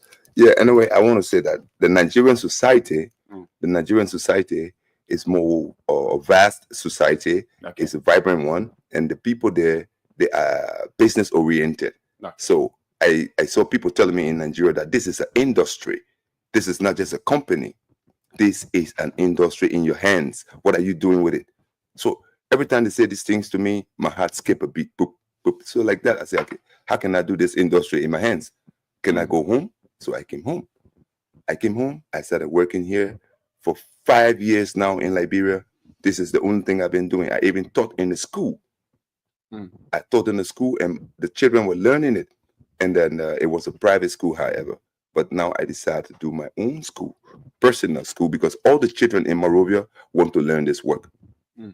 Most of the people you look at as you call Zogo, or they call Zogos, the disadvantaged young people in Monrovia, they are ready to learn this work. And I am ready to give it free to the public with no money I'm asking for. This should be my co-tax to my country. That's what I want to do. And the help of my sponsors, such as King Dino Bear, Gria, he is a very, okay, someone is there. So these are people who have been making it happen today. King Dino Bear Gria, His Majesty, His Royal Majesty, is currently in Ghana. He's the main man who has been my manager in this country and my sponsor. And then he have been pushing me, supporting this work. Today, it looks beautiful. People can see it. He's one of the persons behind it. Reverend Mary McIntosh, she's one of those persons behind it. Reverend Mary D. Benson, Prophetess Mary D. Benson, she's also one of those persons. Yeah, Mr. Ogogo. And I will not forget my mama, who is a Comfort Bidder Masher. She is one of the greatest person who have been a support to me, because she make me to work in her school and to teach the young children in the school. And today, the Liberian society have started seeing this thing. So I must give a plus for her. She's my mama. She's a good woman, a good-hearted mama, and she is the person who make this thing too to be very famous in my community. So I'm very grateful. Okay, that's it. Mr. Nemley, can you just walk us through the process of transforming the coconut leaves and whatever you use to produce these products? Could you just walk us through on how you transform these things into the hat, into the bags? We even have a helmet here that was made from this leaf. So just walk us through. Okay. A platform for us. Okay. Thank you so much. Thank you so much. It is the newest leather in the world. We are introducing the newest kind of leather. If we must stop killing wildlife, stop destroying the wildlife, protect the wildlife, and then how are we going to have shoes? How are we going to have bags and jackets? How are we going to have sandals and face caps? We must think about another way. And the world is rapidly advancing. So people, if technology is advancing, then people are thinking more. Now, we cannot kill the animals to use their skin any longer. We want to say the banana tree and the coconut tree is equal to a leather. Okay. So now I use the banana as a frame. If I want to do shoes, I use the banana leaf and do the frame of the shoes. I use the coconut fiber, I do the sole of the shoes. I do the sole of the shoes, I do the covering, the surface of the shoes. Then I use the varnish for the polishing, and I use shells. Some of these things you won't see, but I got some stuff in some photographs. You will see that the finishing is perfect. I use the shells from the sea. I use natural things to do all my work. So these things become, if you trace the history of this art, it's organic art, but it is Asian African art that was practiced. So I mean, you make all of these things all by yourself. I thought maybe I mean it's only the covering maybe of made products already. No, like for example, the shoes that I have on my to cover it. Yeah, just to cover it with those things. But you know I create them. Yeah. All by yourself. Yeah. The shoes, everything from shells. Yeah. From the leaves. From the leaves. I use the leaf, like the heart on my hair here is 100% banana. Banana leaves. Yes, that the tree itself, not actually the leaf, but the tree itself. Oh, the tree. The tree of the banana is what I use. Okay. Because the tree gets dry. When the tree gets dry, it peels. Yeah. It peels, and then during the dry season, it fall off. So in this case, I use scissors. I cut, and then I bring it, I clean it, because you don't wash it again. Okay. When the banana leaf is cut, you don't have to wash it. The only thing you do is you clean it properly with a white wet cloth to get the sting or dye out of it, because most of the banana leaves, they're in bad places. Okay, so you got to clean it because you're not going to wash it. After cleaning it, the next thing I do, and then I brush up the fibers, the coconut fiber, the one you see on the top of that face cap. That is that guarantees that heart in your hand can go for 30 years. Wow. It can last for 30 years. It can go for even 50 years because it's an antique of a product. It is not going to spoil so long you keep putting varnish on it. Okay. The varnish is the polish. Okay. But I mean, I'm concerned the banana tree itself is full of water. The banana leaf is full of water. It's very watery. I'm wondering what's the process you use to make a trap? The banana tree cannot get rotten. It's mysterious. People don't understand. If you just cut the banana leaf and leave it in this room, it can stay here 25 years, can spoil. But if sun keep touching it and rain keep touching it, it's going to spoil. Okay. So when they dry off the tree, you cut it and you put it into any product, it remains like that. You don't need to do no processing. It is a tree that can absorb already water. It can take water because it's made of water. But then if even it gets wet, it can dry. But it should not keep getting wet constantly. It's going to spoil. So for this reason, the banana leaf is the frame, which I use to make anything. If I want to make a handbag, like we have a handbag in there, or a handbag, this handbag, for instance, I will shape the banana leaf. I will do it like a lapper. I could do it like a lapper. Or I could just start twisting it the way I want it, because I already understand my work. Then before you know, I bend it and do all the necessary. So when I do the bag, then I use the fiber of the coconut and do the second layer over it. So the banana gets inside and the coconut is over it. So it put in the guarantee of the work. It makes the work very guaranteed. And it cannot spoil easily. So we do the banana hemming, like this one you see there. So finally the edges, we do hemming on it. You see, like on that heart. Yeah. Yeah, you see, then we still use the banana again to do the hemming. The finishing hemming there, you see, is the banana. So it becomes something people haven't seen. This art is the first time in Liberia. I mean, it's not popular. We don't see it. In West Africa, in West Africa as a whole, nobody have seen this before. It is not in Senegal, it is not in Mali, it's not in Nigeria, it's not in Liberia, it's not in Ivory Coast. I introduced it in Ivory Coast, in Ghana, in Nigeria years ago. They haven't seen it. Are there plans to commercialize these products? Yeah, that is my ultimate plan. That it be, first of all, it got to be nationalized. We Liberians have to nationalize this product, that it be our own. It becomes our own. How do you intend on going about it?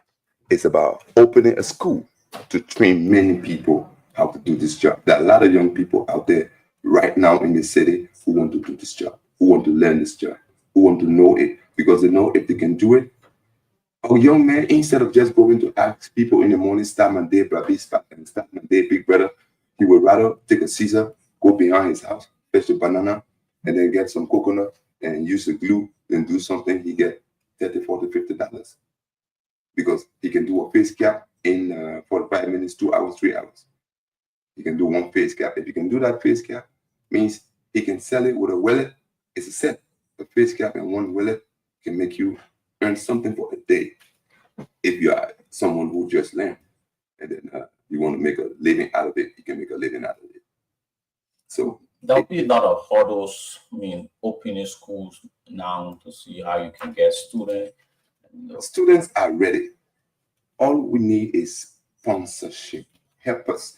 Dreamers in Liberia, good people in Liberia, who will say, okay, Mr. Nimne, we help you, because somebody, the young man you saw sitting here just now, he gave me the land already, space. Yeah, we'll have him on camera very soon. Okay, yeah, he gave me the space to do the school there in Johnsonville and Mount Barkley.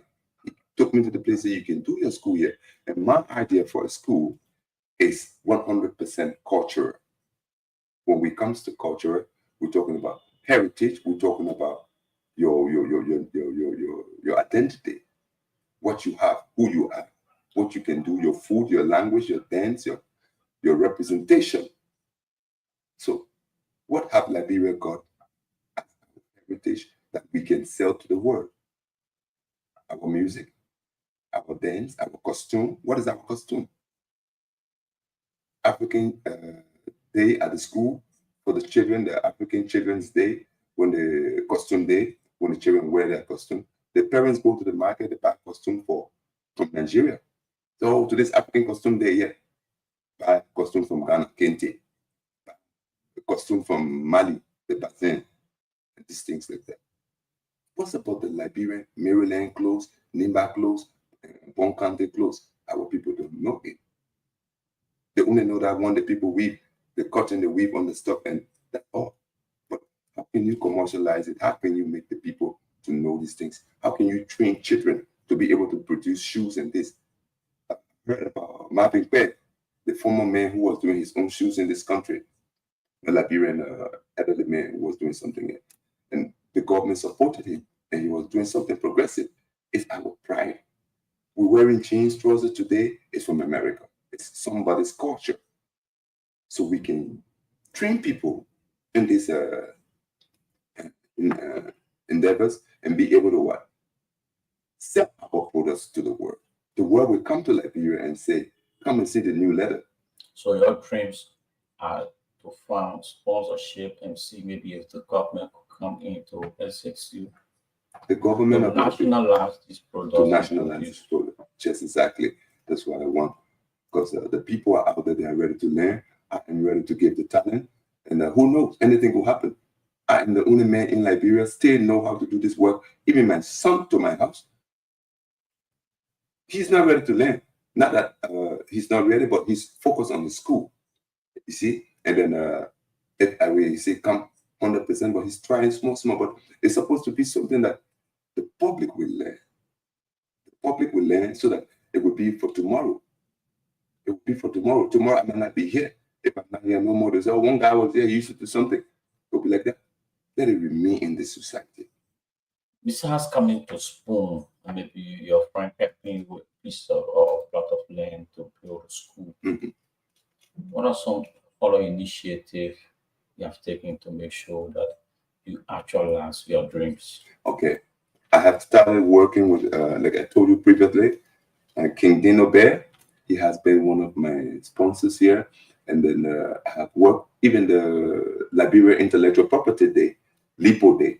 I was there 2021. I did products that the former Minister of Commerce and Industry, Marwan Dix, she bought my product. And on that occasion, I copied the occasion. Nobody, even J-Pam, they were all there. But when I got there, imagine 5 men coming wearing this product. Jackets, sword, hats of different kinds. Ministerial complex were upside down. They were like, who these people? Who these people? Where are they from? Where are they from? So we got there and we took the show.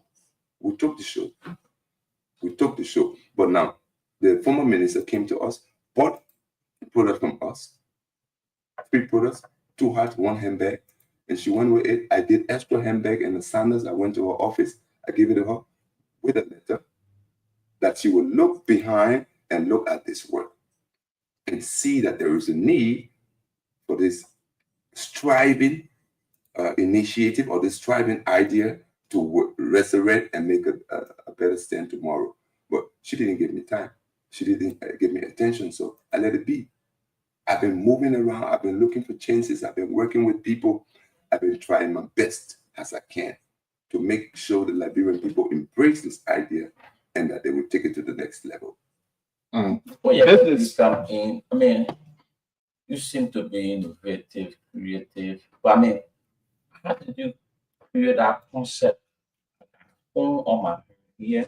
Yeah. You know, so I mean, how you think about that creativity to just produce this product in the name of Spoon, recognizing us as the best radio station? Yeah. How do you I create see. that concept? I see your hard work in this country since I've been here. I've seen it. I've seen that you've been working timelessly. You are the biggest name in broadcasting in this country. No name is bigger than this station.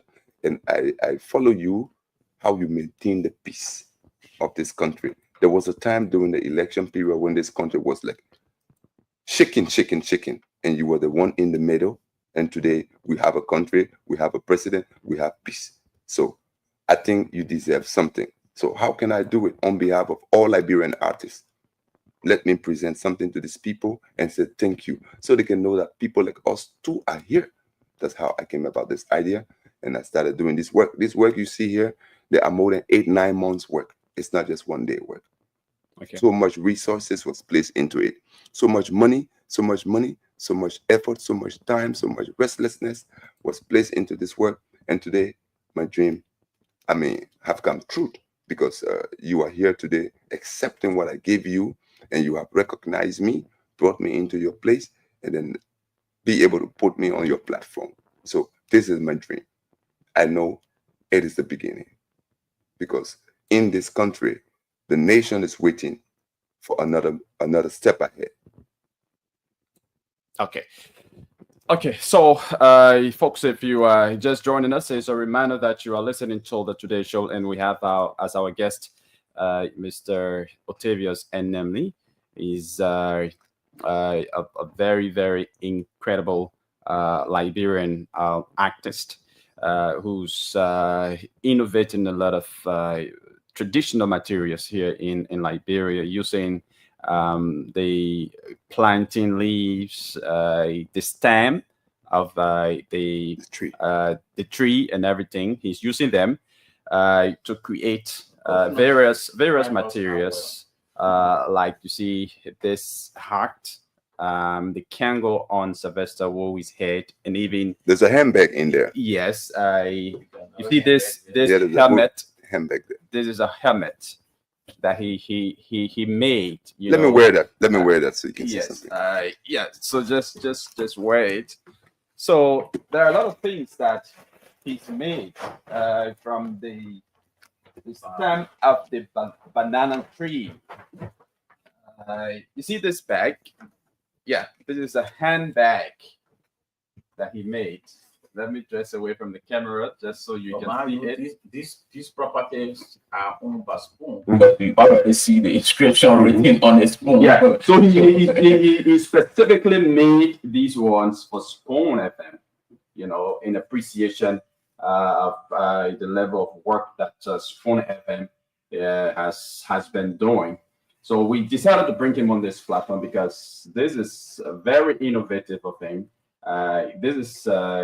These are traditional things. Everywhere you take these things, they call attention because they are abnormal, they are strange, but then they are very, very interesting. So you see this bag. This is a handbag that he made. Tell us how you made this handbag, Mr. Nemi. They made it with the same raw material you see there, the banana and the coconut. But then I made it with the mood of attracting you to something, because art is like that. Whenever the artist is doing a particular artwork, he wants attention, he wants attraction. So he placed that attractive, innovative or innovation into the work, so that whoever sees the work will stand and look at it for a while. We have to stand no matter what. Even if you are busy going somewhere and you see this bag, you're going to stand up. You're going to say, what is this? What is this? Even the hat I'm wearing. And mind you, most of these works you see, they are already complete, but some are just incomplete. Because if I want to complete this work, I can do more work on that job, you see. Okay. Yeah. So I can do more work on that bag to even make it more attractive than that. Okay. You see, it haven't taken no shells. There's no flower design on it. There's no flower pack, no shells on it. It is just straight. Okay, but it can still look 10 times more beautiful than that. That even when it is sitting in your office, it is attraction by itself. You see, so this is it. I made it with the banana and the coconut, and then I made it. It took me almost 3 weeks to complete it. Okay. It took me like 3 weeks to complete it, but then it was not an easy work, but it's good because it's attractive. That's all I wanted to be. And for it to look like. You were talking about the durability. How long you think this bag can last? It is durable because if you look at the material there, if even you put stuffs in it and you drop it, it's not going to spoil. It's not going to spoil because it cannot break. It cannot break. That bag there can go even 20, 30 years. Once you keep vanishing it and carrying it, using it, you can put goods into it, you hold it, it's not going to cut, it's not going to spoil. It can go long time because it's natural things. Just vanish it. The vanish, keep maintaining it. Whenever you place vanish on it, the vanish, for instance, the heart in your hand, the face cap there. Yeah. Look at that face cap. There is something about it. You see, the top of the face cap is a coconut. Okay. Yeah, that coconut. If there is much varnish on it, even if there's rain, it won't go into it. Okay. The rain will slide off it. But so every time you do vanishing on it, the varnish compact on it, and it becomes like a glass or like a thick. Yeah. So it slide all the time, and then it can go. It can spoil easily. Because because I know I was very yeah. So for that scam. What are some of the challenges you face when you're working with these natural materials, and how do you overcome them? The first challenge here is the environment.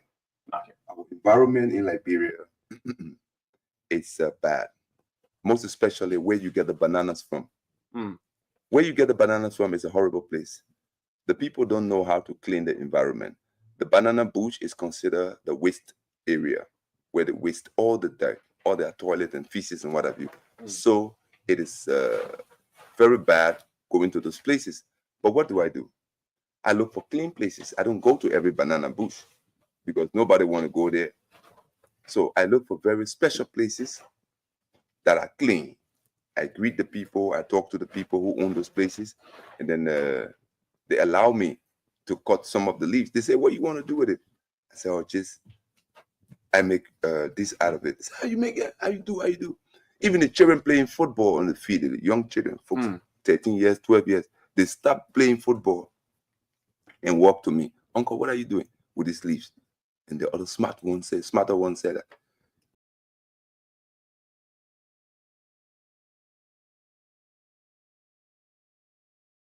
Yeah, we want to come. You see, so this is it. The country Liberia, we must be able to own something for ourselves. We must be able to work.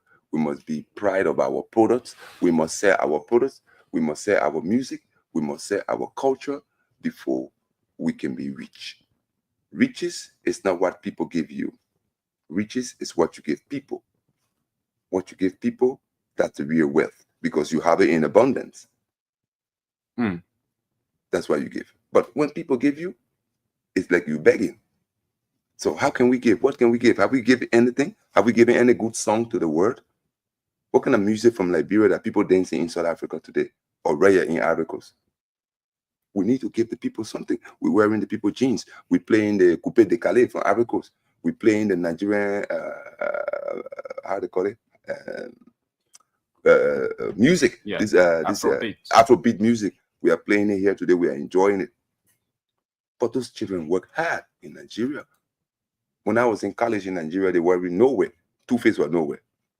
Davido, P-Square, they were nowhere. When I was in college in 96, I completed college in Nigeria.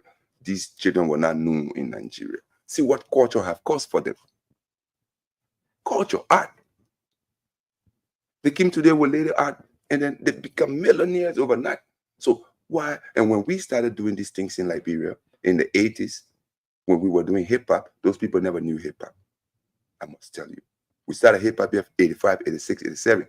My cousin, Jean the Destroyer, he was the king of ragamuffin in this country. He was a good artist. Today, he's back in Liberia with nothing. Pochano B, all those people, Def E and the boys, they were good artists in this country after Tikpa Nimine, then after Zach Rabber, then there were other Liberian stars that came up. Clifford the Protector, who got blind. Yeah? Clifford, he was one of Liberia's finest rappers. There were many good artists from here. They all wasted the wars for all of these artists. You were the one who used to appear on the Song Talk show. Who, me? Then I was too young. I was too young. I was in the disco drink you're talking about. That disco drink. I never went on disco drink. I was too young at the time.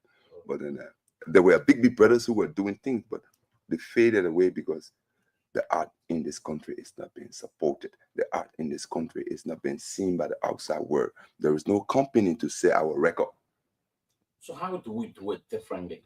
We can do it differently. Thank you. Attract the parent to our own products.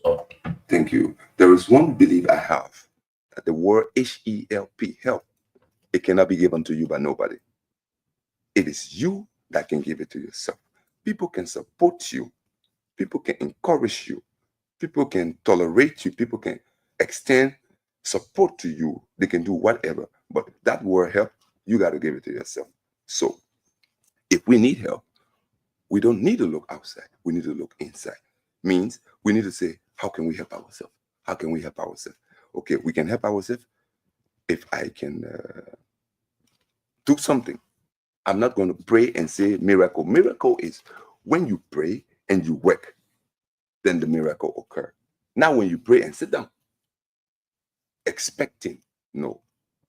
You work something, do something, be busy. The mind is the first place we should work. I can do something, yes.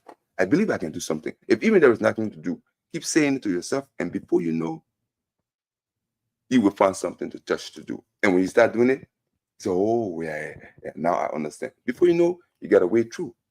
That's how this came about. I never practiced this thing with a man I learned it from. He used to tell me, come. Hey, I'm working, come and work. I said, yes, I see. I like the work. I did that. But believe me, when I got ready, I said, I'm going to do it. Because I know he was using scissors and glue and fibers to put together and make it hard. So I can do the same. 7 years, 8 years now behind this thing. And this is how far I have come. Okay. That's how far I have come. So I'm grateful that I have come this far. And then I know this is not my last bus stop. This is just the beginning. And then the future is clear. Yeah, so I mean the market and reception is very important to me. So I know wherever you take this thing, like the other day I wore one of the hats and went outside with it. You know, there are a lot of motorcyclists parking their motorcycles right outside there at the entrance of Spoon FM, and everybody was just like looking, asking, what sort of hat is that? What sort of hat is that? You know, and I told them what it was, you know, and they were so much interested in it. It says unique, it's okay, it's good. So I mean, just saying or praising It's not enough. your product is not It's not enough. Do these people go beyond maybe supporting, maybe demanding, maybe ordering, maybe telling you, I will need this thing, maybe I will need a hat, I will need 5 of it, I will need 6 of it. Are they willing to purchase it? That's very good. It is true that a lot of people like it. Couples of people have been asking and been paying for it. But when we talk in the price of this thing, I have to be very moderate. I have to give people the product, not about the money. Okay. Okay? Because the monetary aspect of it is another thing. A Liberian man, I remember somewhere, I told the person, how much you get? Do you know how much you get? For a hat? 100 liberty. I must have made this. I told the guy, I just try. I say, so you like, how much can you pay? I say, how much can you? Because I know art collectors, art is not something you go around to sell. People look for art. People come from different countries, take airplane, go to hotels, stay there, and then go to look for artwork, artifacts, and buy them.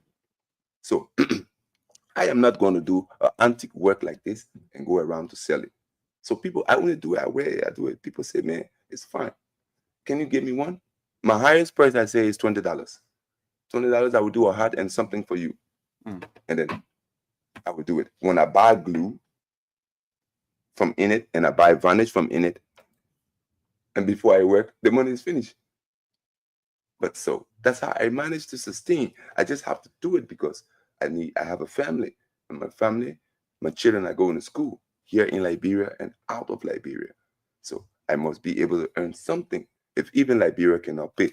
Like somebody I met yesterday, he said, man, each of the shoes in your heart can be $2,000-$3,000 when we get online and start selling your product. There are people online who can buy this product in good countries around the world. What are you doing?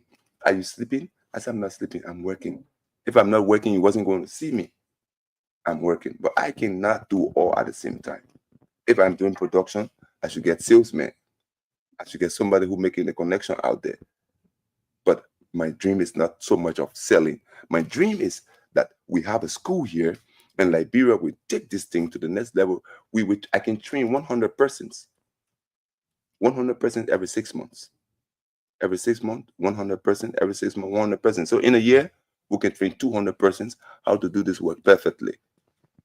And these people going to take this work to the next level that Liberia will get on the map, introducing the new letter to the world. Yeah. So I mean, social media, the internet now has taken over, and it has a very, very big market. So I don't know if you are contemplating on taking these works to social media, maybe creating a page and taking pictures of these things and displaying them on social media. For people to maybe buy, like you get Amazon today. Yeah. Where products are placed there, priced, and then people order them. In some, revenue generation for your own. Mine is good. It's truth. It's truth. That is the best to do. But my thinking is not selling first. My thinking is training Liberian children first. If I can train Liberian children, I will sell. Because the products will be on the airport. When people come into Liberia and live in Liberia, they will buy the product and go with it. They will say, this is uniquely from Liberia. You can find it in Dakar. You can find it in Lagos. You can find it in Nairobi, Kenya. You can find it only in Liberia. I bought it from Liberia. They will go with it. So are there plans to place your acts in the act shop we see at the airport? Yeah, they're supposed to be there, duty free, at the duty free. Huh? The duty free of Liberia. When you come, you're supposed to see like on this hat like this, and then welcome to Liberia. Like they do aqua bar and all this kind of thing. Welcome to Liberia. Bye-bye. It could be written in Pele. It could be written in any local dialect. Welcome to Liberia. Bye-bye from Liberia and all that. So we can do it on the airport. We can do it in the big hotels. Mama Point Hotel is supposed to get these products for sale. Boulevard Palace, all the big hotels in this country. The school will be able under the Ministry of Culture and Tourism, because the Ministry of Culture and Tourism know me. I went there. I asked them. Yeah, I was just about to ask you about that. I went there. I asked them. They say I should write what I want, how they can help me. You understand? But everything is just one man. It's like one man want to build a skyscraper. You come and dig foundation. You come and do everything. So they know. I did something for the minister there. I want to carry even Kekula Kamara, the cultural ambassador of Liberia, and all that. I'm thinking about meeting these people, but it has to be together. So you want to work with the team? Yeah, I want first of all, I want the school to start. I have a team already. Like the young man who came here, the two reverends, the reverend and the prayer mother with the King Dino Bear, like I said, and Mr. Ogogo. I should not forget him. He has been one guy too who have been here, committed to me. He has been helping me in producing this work from the beginning when I came to Liberia. He's Edward Ogogo. So I am very, very, very much ready to impart my ingenuity into the young people. Not only making hats, making jewelries also. Making jewelries. You see what I'm wearing here? It's just a ring. And this ring is a natural ring. You cannot find it in Liberia from nobody. I do bracelets, bangles, and all that. Earrings. I use the shells from the sea and the horn of the sheep, the ram horn. I curve it, I shape it, and I use stones on them, and I design any kind of jewelries. See, so I can train people to do this work, and when they start doing this work, and our products are everywhere, and people can say, "This is from Liberia." That's all I want. Okay, Mr. Nemler, we don't have the luxury of time now, so maybe somebody listening to you who may want to get in contact with you. How can they contact you? How can they get you? Maybe somebody wants to purchase some of the materials and all of that. Maybe somebody wants to get trained. Maybe somebody wants to help you as well. How can they get in contact with you? I am at Incredible. That's my email, but I have my number 07781 40662, and the loans that is 0888 0532 26. That's my loan start number. What was number again? 07781 40662. And that's the loan orange. Then the loan start is 0888 0532 26. That's the orange number. That's the loan start number. And then you can get me on those numbers. And Incredible Art on Facebook is the page I have there, that for the company now. And that's how far I am with this work. So I'm asking the public, the good Liberians out there, the well-meaning Liberians out there, the people who are ready, who are art lovers, the people who are passionate about Liberia progressing, who are ready to give something to this country. Let's give this work to Liberian children. Anything could happen. I might be gone tomorrow, but this art will remain in this country. It will be the Liberian people own, and they might remember me for that, and that is just all. Yeah, so if you could leave our listeners with one key message about the importance of tradition and innovation coming together, what would that be? My only message regarding our tradition and culture is the greatest thing we have is our culture. Not the oil, not the diamond, not the gold, not the rubber, not even the timbers. The greatest thing we have in this country is culture. So if we can sell our culture, we can be a better nation. The culture must be sold. Today, Hollywood and whatever, and the hip hop and the jazz music is American culture. When people listen to it everywhere, America get rich, the artists get rich, Hollywood get rich. So if Liberian musicians and artists cannot be millionaires, means we must start working on it. We must sell our culture, sell our art, sell our music, sell our attire, sell our food, sell our dance to the world, and we will be rich. Thank you. Finally, for aspiring creators and innovators who want to explore maybe a sustainable and traditional methods like yours, what advice do you have for them as well? Yeah, it's just we should be strong. I encourage everybody who have such a mind to be strong in it, because here, Liberia, the discouragement is so much. People tell you you can make it. People tell you why you waste your time. People tell you what you want to prove.